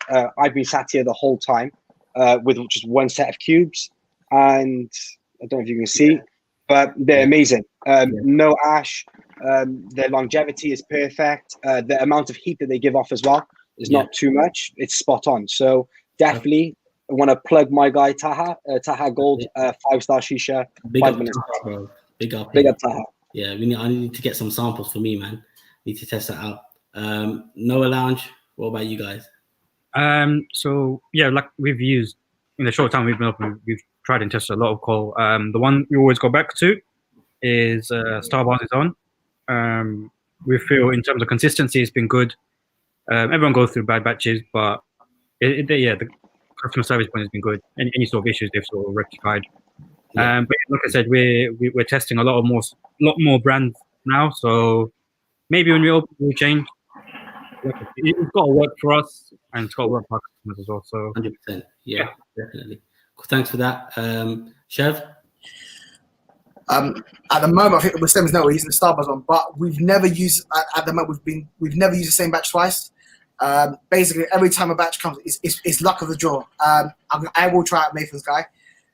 It's basically changes every time because it all comes just so everyone knows. It all comes. I don't care what anyone says. It all comes from Indonesia. Full stop. So it's just luck of the draw. So what we just get one little small batch first and change it, but we change coal providers, same as all the guys are saying, every single time because no two batches same. So if everyone's saying, oh, yeah, you know what, so and so has been really good, it's very, very, very, very unlikely that when you go that next batch, that next delivery comes, it's going to be the same. So it's just hit and miss of us. We just constantly change. Yeah, thanks for that. Goxon said, what's your coal situation, obviously, at Crave? Which brands were you using? Yeah, coal, same situation as everyone. It comes, it goes. You get 1-2 good batches, it changes. When Crave first opened up, because from being only home smoker before we opened up Crave, I didn't used to go to any lounges to smoke. Always my own setup. I was using titanium from Hooker John. I remember that, for a good 2 years, we was using titanium Hooker John. And we was paying a lot. We was paying £5,000 with the taxes and the shipment, all the way from America to the UK. Never bought from anyone in the UK. And even that, after 2 years, it all changes. Like, no one's going to ever have consistency over the same brand. They've all come, they've all gone Starbars, Coco Nera, Coco Mira, this. They're all, at the moment, we're using Big K and One Nation. They're both very good coals. They're both very cheap. And yeah, they're really good at the moment. I'll say that's what's the best at the moment. But that's going to change as well. That's not going to be here forever. They all come and go because... You know, like I think it was Noah Lounge, like they all come from one place, Indonesia. They all have a contract with someone. As soon as they drop the pallet sizes or the quantity, you know, they start dropping the quality. That's how it is. They don't care because at the end of the day, someone else will come to them. Can you make me some coal? They say yes. So it all comes from one place, and that's just how it works. So for today, it's One Nation and Big K. Tomorrow, we don't know. Yeah, that's a good thing you said, because a lot of lounge owners, they don't actually care about the coal as well. So this is the reason why people aren't really up in their game in terms of bringing coal. We've got some great brands coming to the UK. I brought Shaman Coal to the UK back April 2020 for retail, and now they're doing some other bigger things out there. So I think they're going to be doing lounge packs fairly soon. They do 26mm. I'm enjoying them. I smoke them at home. Yeah. Other than that, One Nation, I've heard great things about One Nation. I know the owner as well from I met him in Germany. A really nice guy. Yeah. So there's loads of different coal, but as you guys said, it's all a hit and miss. It's different to being a home smoker and having your preferred coal to when you're in a lounge, because the way we heat it, the way we use it is totally different to at home. Thanks for that, guys. What's some more questions? So it's a good one. What is your most popular flavor in your lounge? Okay, and you can say what it is. There's a few flavors that I personally like, but obviously it's a bit like, should I mention them? But what are your what are your flavors? Your favorite, your most best selling? Let's go, Chef. I think for us, in terms of what clients want at the moment, I'll be honest, it's Savacco. The biggest selling one we sell. I think we don't. I think most of our lounges, well, I think Purple Rain. Yeah. With us, Passion Nova and Professor tends to be like the biggest hitter one. Most of the clientele likes that sort of sweet, fruity taste. They've not moved at the moment to the sort of, the German ones, the waffle flavor, stuff like that. They haven't moved to that just yet. So at the moment, it's the sort of sweet, fruity flavors at the moment. Yeah. Okay. Noah? Exactly what Chef said. It's tobacco. It's the one that we push. People like. We've always served it from the day that we've opened. So we've made our own sort of mixes with tobacco and stuff as well. Okay. Like mixing just like their flavors. So it's tobacco. It's what customers know. It's what customers ask for nowadays. So sort of meets that expectation. You get some customers that will say, "Can I just have just tobacco?" Okay, what flavor? Yeah. But no, I just want just tobacco. They don't know what it is, but that's how big of a brand it is now. Yeah. And They've done. Riz and Skips have done some great things in the past couple of years, and their whole brand is really. I've noticed it as well. At my lounge, we're gonna probably do tobacco after, but even when we weren't, there were people coming to ask as well. So it's in demand. You need to stock it. You need to give customers what they want at the end of the day. So yeah, it's great stuff that those guys have done. Let's go to Nathan. I don't know if you can remember, but when you came down, we do a banana flavor. Oh, You yes. remember? Nice. Yeah, that was Right. good. Yeah. We've got like this special blend. It's called Ice Bonbon, and Yeah. it is absolutely phenomenal. I would say, like, out of all the premium shisha that we sell, our blend of banana, I would say about 60% is our banana blend. So yeah, weirdly banana. Okay, sounds good. Goxon said, what was your best-selling flavor at Crave? I know you had hundreds of flavors. Well, to be honest, yeah, like you said, like we always just try to give a lot, so everything was selling now because we had everything with Tangiers, Dark Side, Formari, Fantasia, Starburst, Alfaka, goes on. What's that one?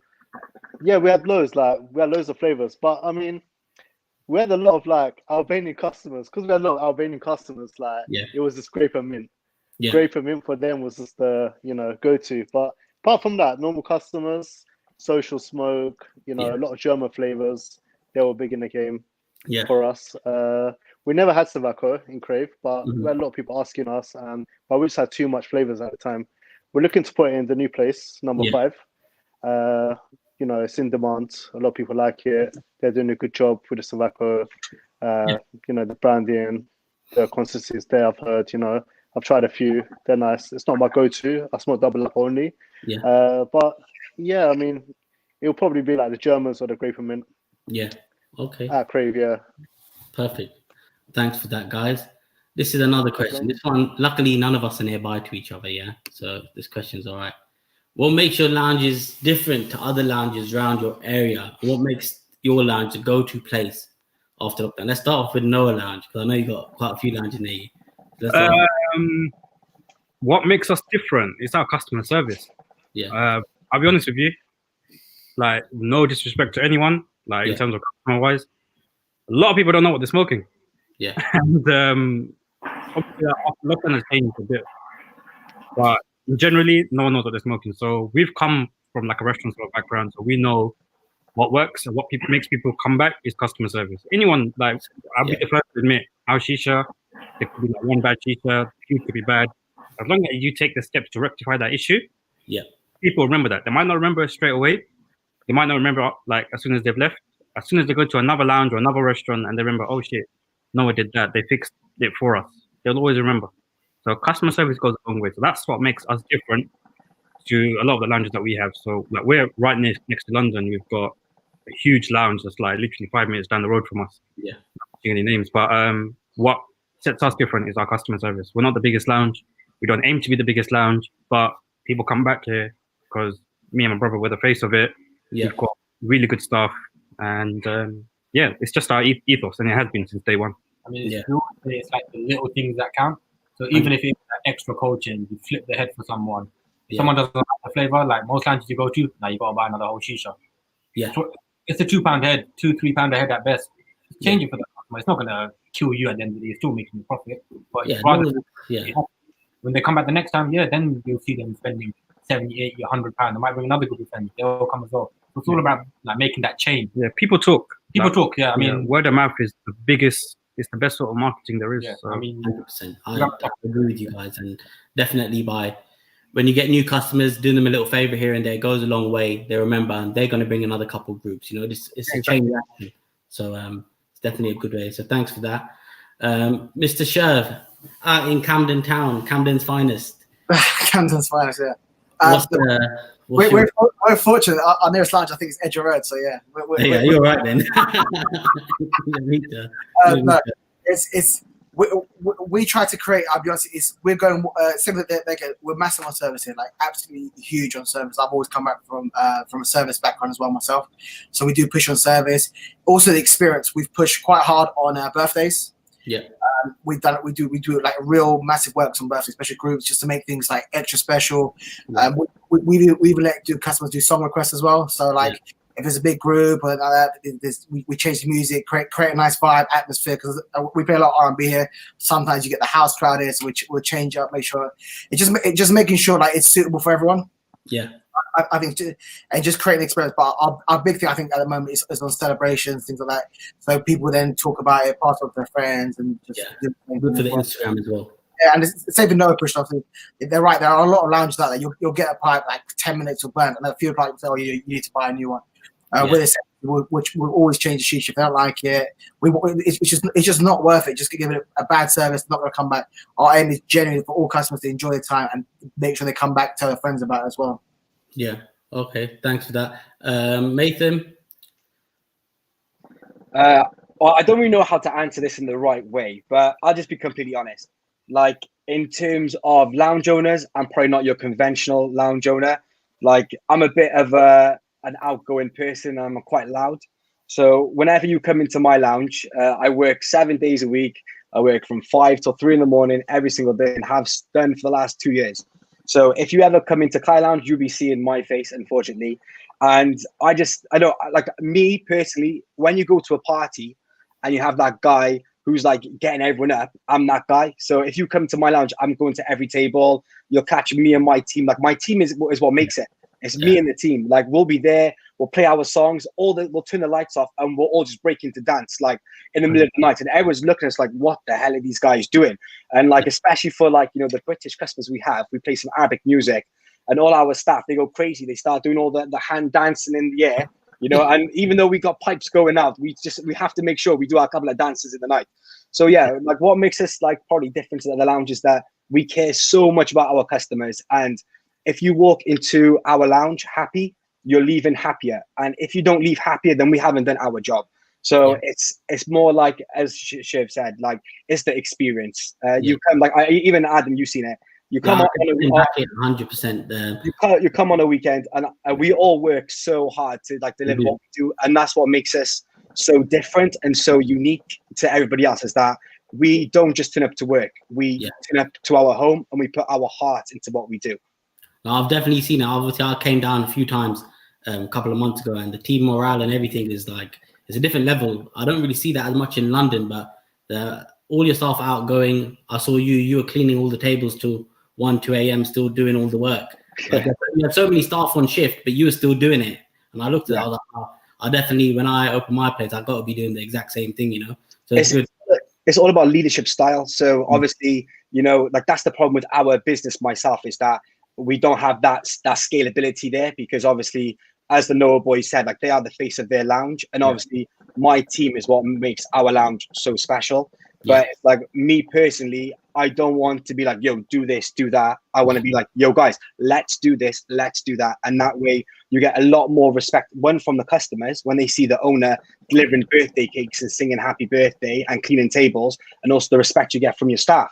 Your staff think, well, listen, if the owner's happy to clean the chewing gum off the floor, I'm happy to do it as well. So it's like, it's the whole ambiance, you know, it's that's it. You go for the shisha, you go for the place, but also you go for the atmosphere. So we try and make a bit of a craziness, you know? Yeah, no, totally. That's very good. Thanks for that, Nathan. Number 5, what you guys, you're not open yet, but Yeah, well, going back to our previous experience with Crave to start Mhm. with, well, firstly, what gave us the name, what made us like who we are today, was the consistency, the amount of flavors we bring in. We had so much compared to any other lounge. Like customers were just trying. Everyone is a word of mouth. It spread it so fast. We had customers like we was in the middle of nowhere. It was a small lounge. It was 80 Yeah. seater. It was a new mall in Kingston, but we had people coming from east, south, north, Yeah, west, like all over just to come visit Crave, just to experience it. And thanks to you as well, you came down, you gave us good reviews, like you spoke about us, people that follow you, they come down, they said, yeah, Adam recommended me, you know, like that's what started us. And then obviously me and Seth here as well, we're the connoisseurs there as well, Shisha, but also the chefs as well. We didn't have a chef. I was cooking one day, he was I cooking remember, one yeah. day. Remember. So we always kept everything high as well, high standards, because we didn't cut back. We didn't think, yeah, we can make more profit if we, you know, mix the mayonnaise with water, like some restaurants do. Like, Yeah. but we kept everything high, you know, like the meat standards, the shisha standards, the coal. You know, the 4 years ago, that's when we opened. We sold it in November. We had Starbucks setups. There was a lot of fakes in the beginning as well. Ours come all from America. We had Cala Lotuses. We had a lot going on, and you know, so that's what made it. And plus, obviously, teamwork as well. Teamwork is the dream work, obviously. 100%. Like Nathan said as well, we were always there as well, cleaning as well. We wasn't ashamed of anything. Like, you know, we've got staff, let them clean. We always help in, jump in as well. And when it comes to number five is a lot. It's a lot coming. You know, we're bringing Mayfair to North London, and there's a lot going on. We can't really speak about it now because we haven't opened. We don't want to give any ideas out or anything, but there's lots to come. And yeah, we would like to see all of you that come down as well. 100%. You as well, Adam. All of you lot as well. Kaya, Noah, Nathan. We'd like to see you lot here as well. I don't know if said if you want to add anything as well. So going back onto what Gok said with regards to Crave success, I think it's the personal touch that me and Gok gave.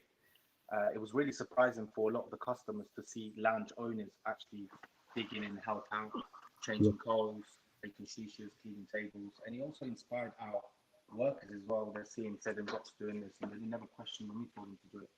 And that personal touch with our customers kind of gave us the brand of Crave itself.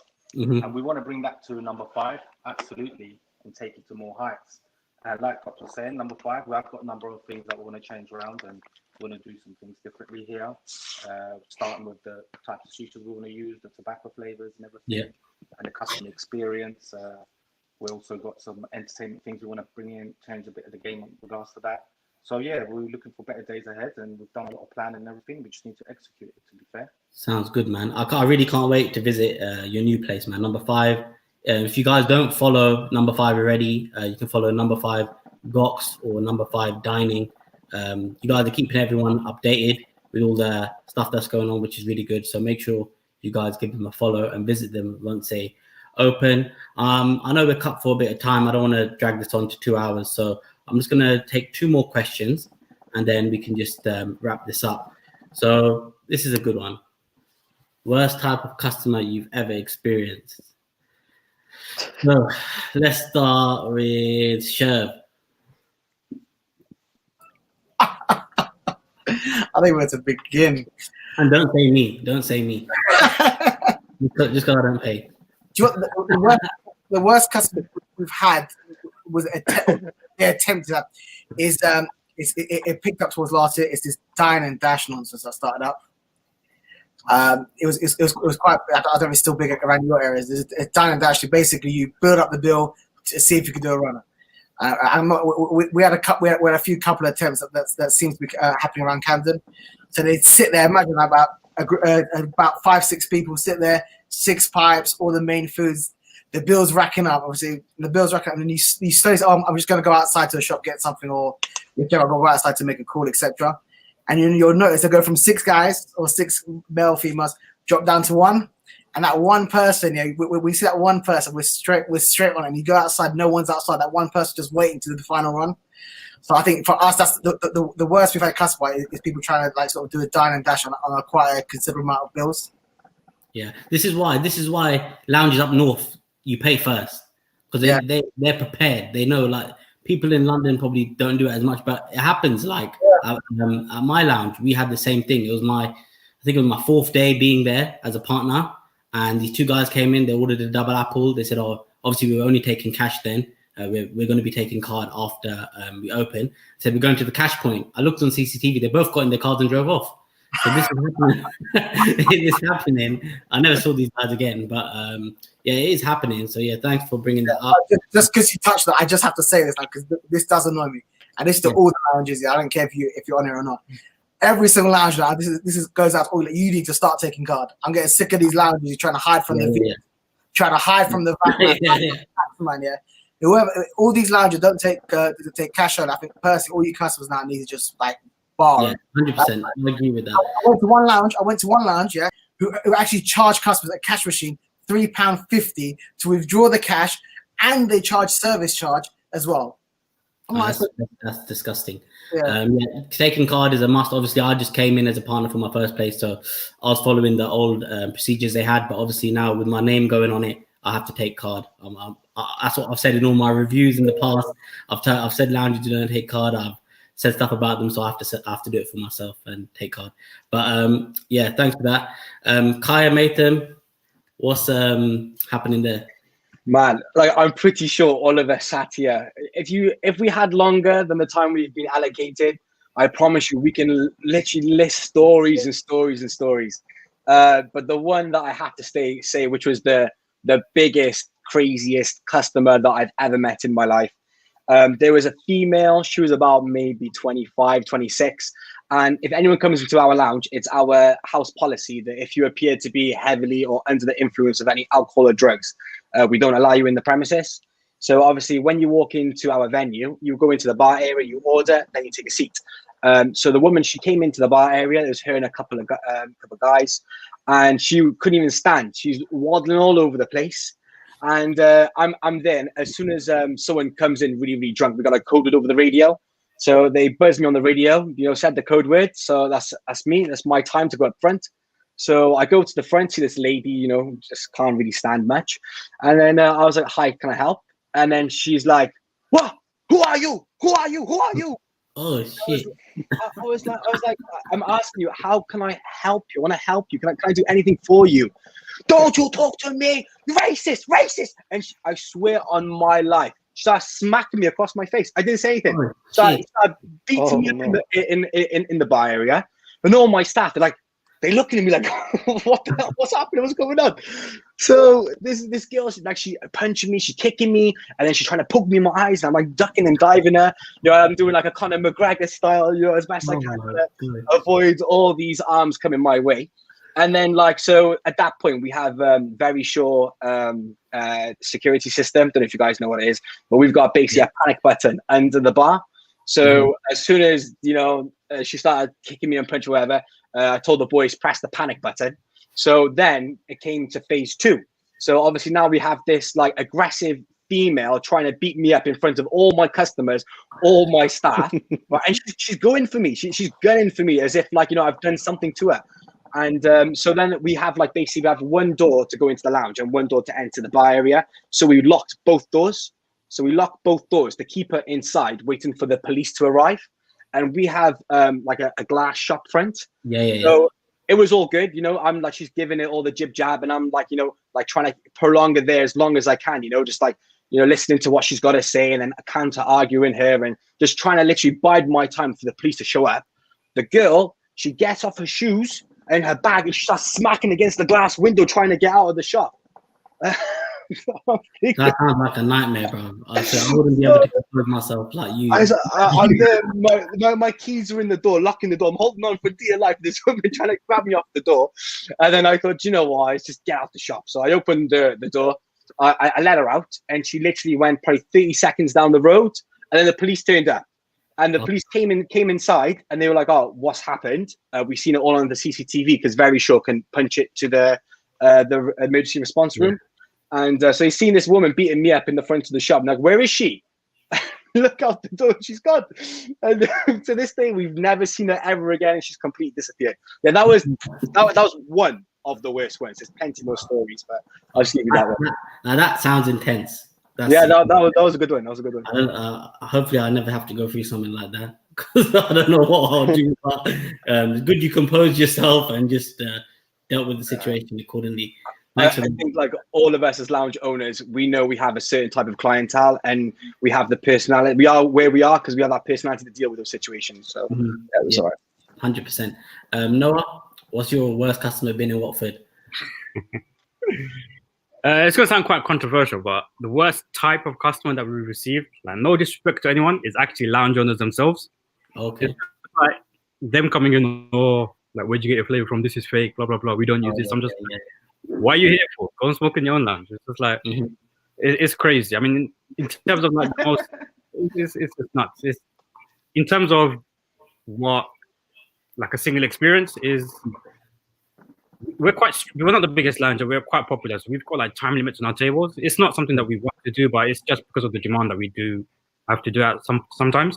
And the type of customers that just don't want to leave and stuff like that, and the ones that get rowdy, the ones that we have to get security involved in. Yeah. It happened a lot during, the Eat Out to Help Out in August. It's just, that's probably one of the worst decisions that we've ever made. It was just crazy. It was just, in terms of like the government doing it, in terms of us as business trying to adapt to something as busy as that. So a lot. It was tough times then. That's the worst type of time that we've had. The worst type of customers is for us is lounge owners. A lot of like lounge owners coming down and saying, you're just talking a lot of. Obviously, I understand what you mean. Obviously, me being around the block for years and years, seeing lounge owner to lounge owner, most of them are great, but some of them don't know how to bite their tongue and hold their tongue when it comes to lounges nearby, and they like to badmouth, which I don't like. But we're gonna get people like that. Like you said, if lounge owners are gonna go to other lounges, appreciate what the other lounge owner is doing. If you see anything that you think is really wrong and you're actually genuinely trying to help, then saying something aside when they're aside, or maybe dropping them a message later, is totally fine. Obviously, when I open up, I want everyone's feedback on my lounges, whether they're other lounge owners, whether they're customers, people who used to be in the game or whatever. I want everyone's feedback to make sure that I can make my place the best it possibly can be. But the best type of feedback is the negative feedback, because that's where you're learning stuff, and that's how you better yourself. So feedback is so important. 100%. Thanks for that, bro. Goxon said, what was the worst experience you had in South London at Crave with a customer? To be fair, we haven't had really, really bad experiences, but there has been altercations with regards to customers where when you try to apply 1, 2, 2 shisha rules. I was going to say the same. A lot of customers, third or fourth person, we say, no, I'm not smoking, or I'll just get food, or this, or I'm going to buy it after 10 minutes, I'm just waiting for my other friend. And when you go back to the table, because you want to be fair and transparent to all other customers, we imply the same rule. And when you go back to the table and you try and explain to them, and there has been altercations so many times, and it has gone up to the arms and everything. But obviously, with the experience we have, we've dealt with that. But other than that, it's just mainly when you try to imply the rules to say, look, 1 between 2. A lot of people try to bypass that. And other than that, to be fair, where we was always on the shop floor and everything, we kind of dealt with all the situations good. But you do get the difficult customers not to try and buy the rules. But other than that, it's been okay for us, to be fair. Once we had 7 people wanted 1 shisha. 7. It's ridiculous. It's not just about it's not about the money, but 1 shisha, it's not gonna work, man. That's a whole a whole section you're giving them, and there's other people that would want to come in and they're taking up their space. It's okay, you can let 3 people tops. In these situations anyway, with COVID anyway, max is 2. It should be 1 between 1, but maximum 1 between 2. It's good you brought that up, because with my followers, I've asked this question on my polls and stuff before, and it's very mixed. Several times. When it comes to 1 between 2 policy, obviously now me transitioning from being a reviewer into now having my own places. Even before that, I thought 1 between 2 was reasonable. If a third person comes and they don't smoke, as long as they're spending a minimum spend of £10-15 on food and drink, I think that's all right. But when it starts getting to the 4s, 5s, 6s, you need to order more than 1. Like, you come into a shisha lounge to smoke shisha. you're not coming to a shisha lounge to eat. And if you are coming to eat, well, if they have a restaurant area, go in there. If they don't, then you're not going to be priority to people who are going to be eating and smoking. It's just the way it's going to be. But it's just not fair on others, Yeah, it's not fair on others. Yeah, it's just not fair.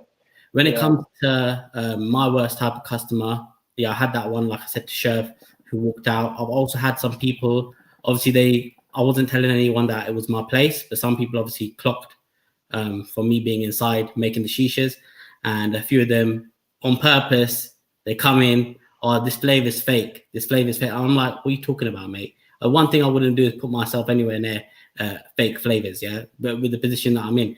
And they would come in, they'll smoke for 2 minutes, like 1 or 2 customers, they come in for 2 minutes, they smoke, no, this is fake. The lounge down the road, it's legit. No, mate, the lounge down the road ain't legit. You've been smoking fake there for 2 years. So when you come and try original, you don't know, you can't appreciate the original flavor. And that's the thing that annoys me the most. People who go to regular lounges and they're smoking a certain type of way or certain type of tobacco, which isn't necessarily legit, then come into an establishment where they are doing everything by the book or trying to badmouth it. That's probably the worst customer I had. And a few of them, I tried to charge a few of them, obviously, and some of them just, obviously, they walk out in it. Obviously, security, that's where security comes into play. So that's the worst customer I have. I'm going to go through, I have another 15, 20 questions, but it's tight for time. I'm going to ask one more question. This is a question that came on Instagram, which I thought was quite interesting. So the question is, do you think as lounge owners being the face of your business is a positive or negative? This is interesting because obviously being the face, you are the brand. Yeah. Anything you say, you do can impact the whole of your business. So what do you guys think about it? Is it good to be behind the scenes, not have a face and just have your brand as the face? So that brand being, or having someone like, oh, that's Adam, it's his place, or that's Nathan, that's, what do you think's better? So let's start off with Kaya. It's got its drawbacks and it's also got its positives. I think in the initial phase of whatever business you open, the owner has to give it 110%. It's very, very rare you see anyone open a lounge and they probably don't know anything about shisha. They don't get involved. They leave it all to their staff. Every time I've seen a lounge do that, it's failed. So like being the face of your business initially, I personally think is a must. But in terms of future developments, I think that once you have a good team in place and you have a good customer clientele base, you can slowly start to draw away from it. And then your manager or your partner or whatever you have in place can slowly kind of take the reins from where you were, because it's all our intention one day to be successful and to do whatever we want to do. And it is that scalability factor. So if you are the face of your business and you cannot leave your business, you can never scale and you can never pursue future business ideas that you might have yourself. So I would say initially, yes. Future, you have to find someone to take over just for your own personal reasons and also for scalability. 100%. Thanks for that, Nathan. Let's go to Noah now. What do you guys think about that? Is it positive or negative having you guys out? It's a balance. So the positives are people come back just for us. Yeah. We've got family, friends, even regular customers. The negatives are if we don't do certain things and other staff do them, which are completely fine. Psychologically, that customer thinks because the owner's not doing it, there's something wrong with it. Really, there's nothing wrong with it at all. Yeah. So that's one of the drawbacks that we see. But we learned that quite early on. So what made the saying was we've got senior members of staff now that oversee all that. So me, myself, I'm not there all the time just because I've got other business commitments, like family business, stuff like that. Yeah. My brother here, he's a lot younger than me, 4 years younger than me, but it's about teaching him where stuff that I've learned. So going from that, it's all good being the face of your lounge and stuff, but it's not good for your health. It's not good mentally. So customers need to see that transition.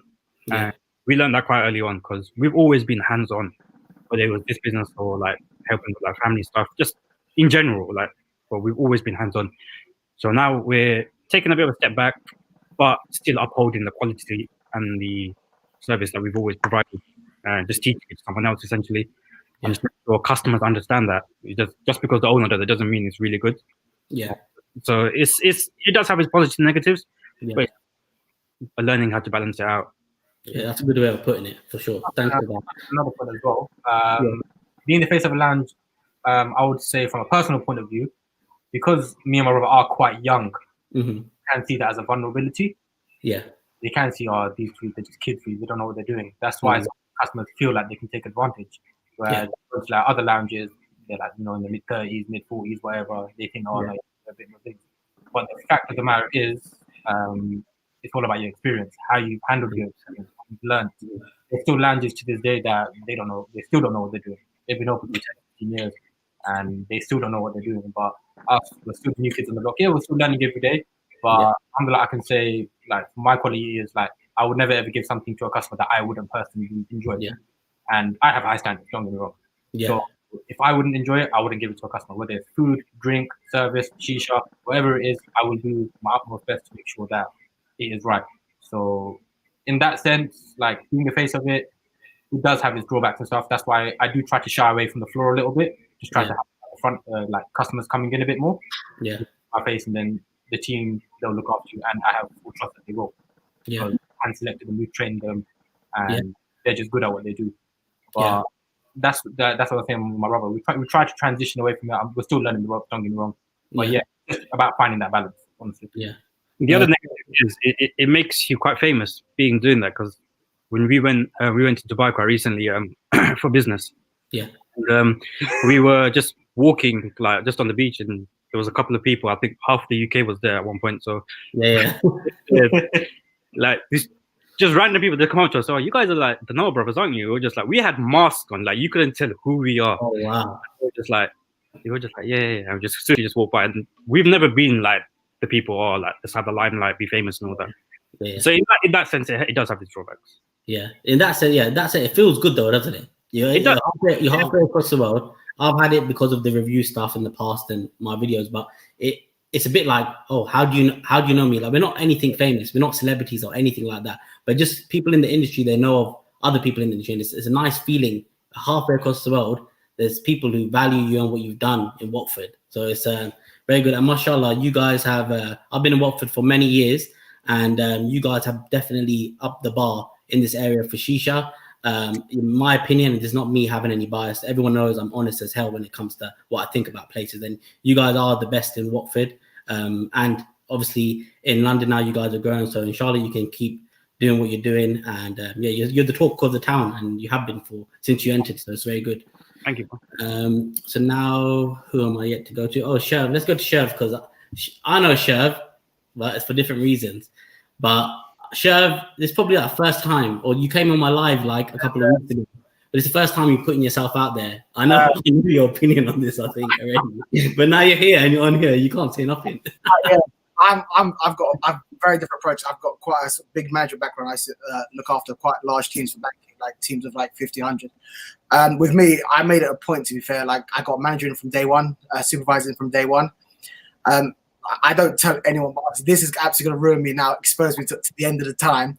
But I don't tell anyone I'm doing. I'll be honest with you. Like, you'll come here, you'll see me serving shisha, everything, dealing with customers as normal, like no different to a normal team member. I've never once said anyone I'm an owner, even a manager. So I'm not a face of a brand at all. What I've always done is I'll always get the staff to it. So, like, if we're getting complaints and stuff, someone come up to you because, oh, are you the owner? I'm like, no, I'm just a cleaner. Legit, I said I'm just a cleaner, and I'll pass it on to the manager. It's something that Nathan touched on as well, because I want to be able to sort of like work on our project, grow, like potentially look at Sephora's Lounge 2, 3, etc. So I want to be able to the team to be able to do that, and also I don't believe in undermining staff. Yes.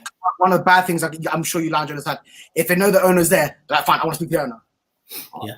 If someone asks where the owner is, I honestly tell them, the guy's out in a millionaire, some guy in a yacht in Dubai. I'm sure the people here, that are probably the customers here on this, going to say, oh, yeah, that's exactly what this guy said to me. So usually I just pass it on. I've had at times where customers come up to me, talk to me. They're like, there wasn't a table available. So you know what? I'm going to call the owner right now. And they talk to me. I'm gonna call the owner right now, and I'm gonna sort this situation right now. You know what? You need to call the owner right now, yeah. And you tell him, and I'm sure he'll call me and tell me off it. I'm sure he will. And obviously it doesn't happen. But I've been very different to other people. I've got a different approach. It's more. It just gives the manager power. So like, if I'm having a problem with a customer, although I know how to quite comfortably, I'll pass it on to a manager, let the manager learn from it, so I can just generally take a step back.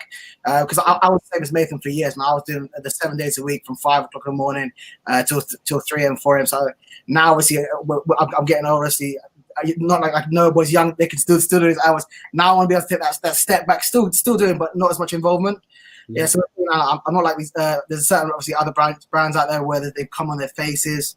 No, but obviously, if anybody asks, to this day, I will still not be the manager. So even if you customers see me, like, please speak to the managers and onwards. Yeah, a different approach, but it works for you, so that's good. Yeah. Goxon said, "What's your opinion on this? A positive, negative?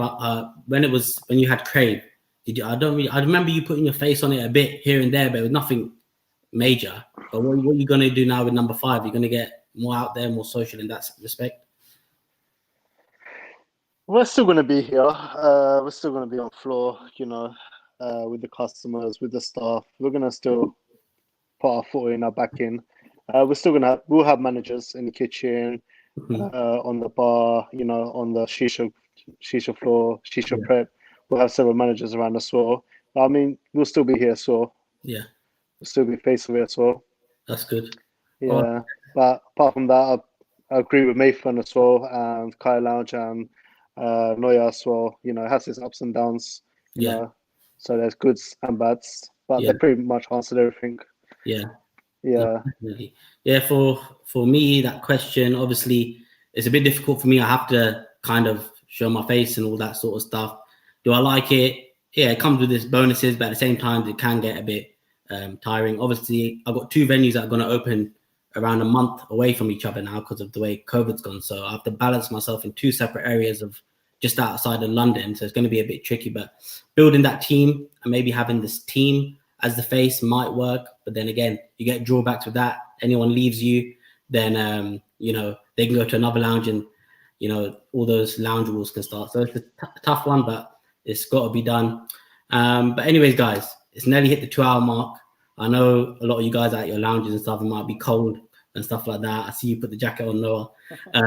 So all I want to say is a massive thank you to everyone. Sheriff from Support, the Noah Lounge brothers, Nathan from Kaya Lounge, and Goxon said, make sure you guys all support these lounge owners. Honestly, these guys are all very good guys who care about their businesses and most importantly, shisha quality. Make sure you head down to number 5 when it opens. I'll be there 100% as soon as it does. Take care. Make sure you guys stay safe out there. And yeah. Sorry, just the bet. Thanks for everyone watching.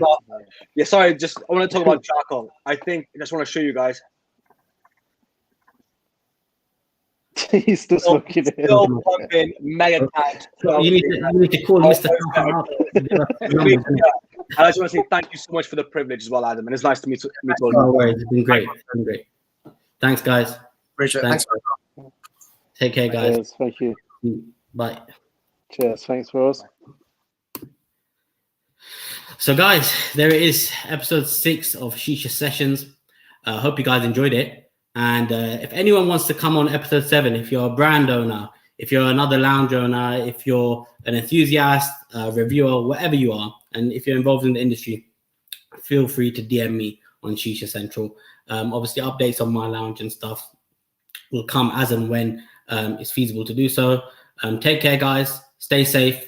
And inshallah, I'll see you all soon at my lounge. Take care.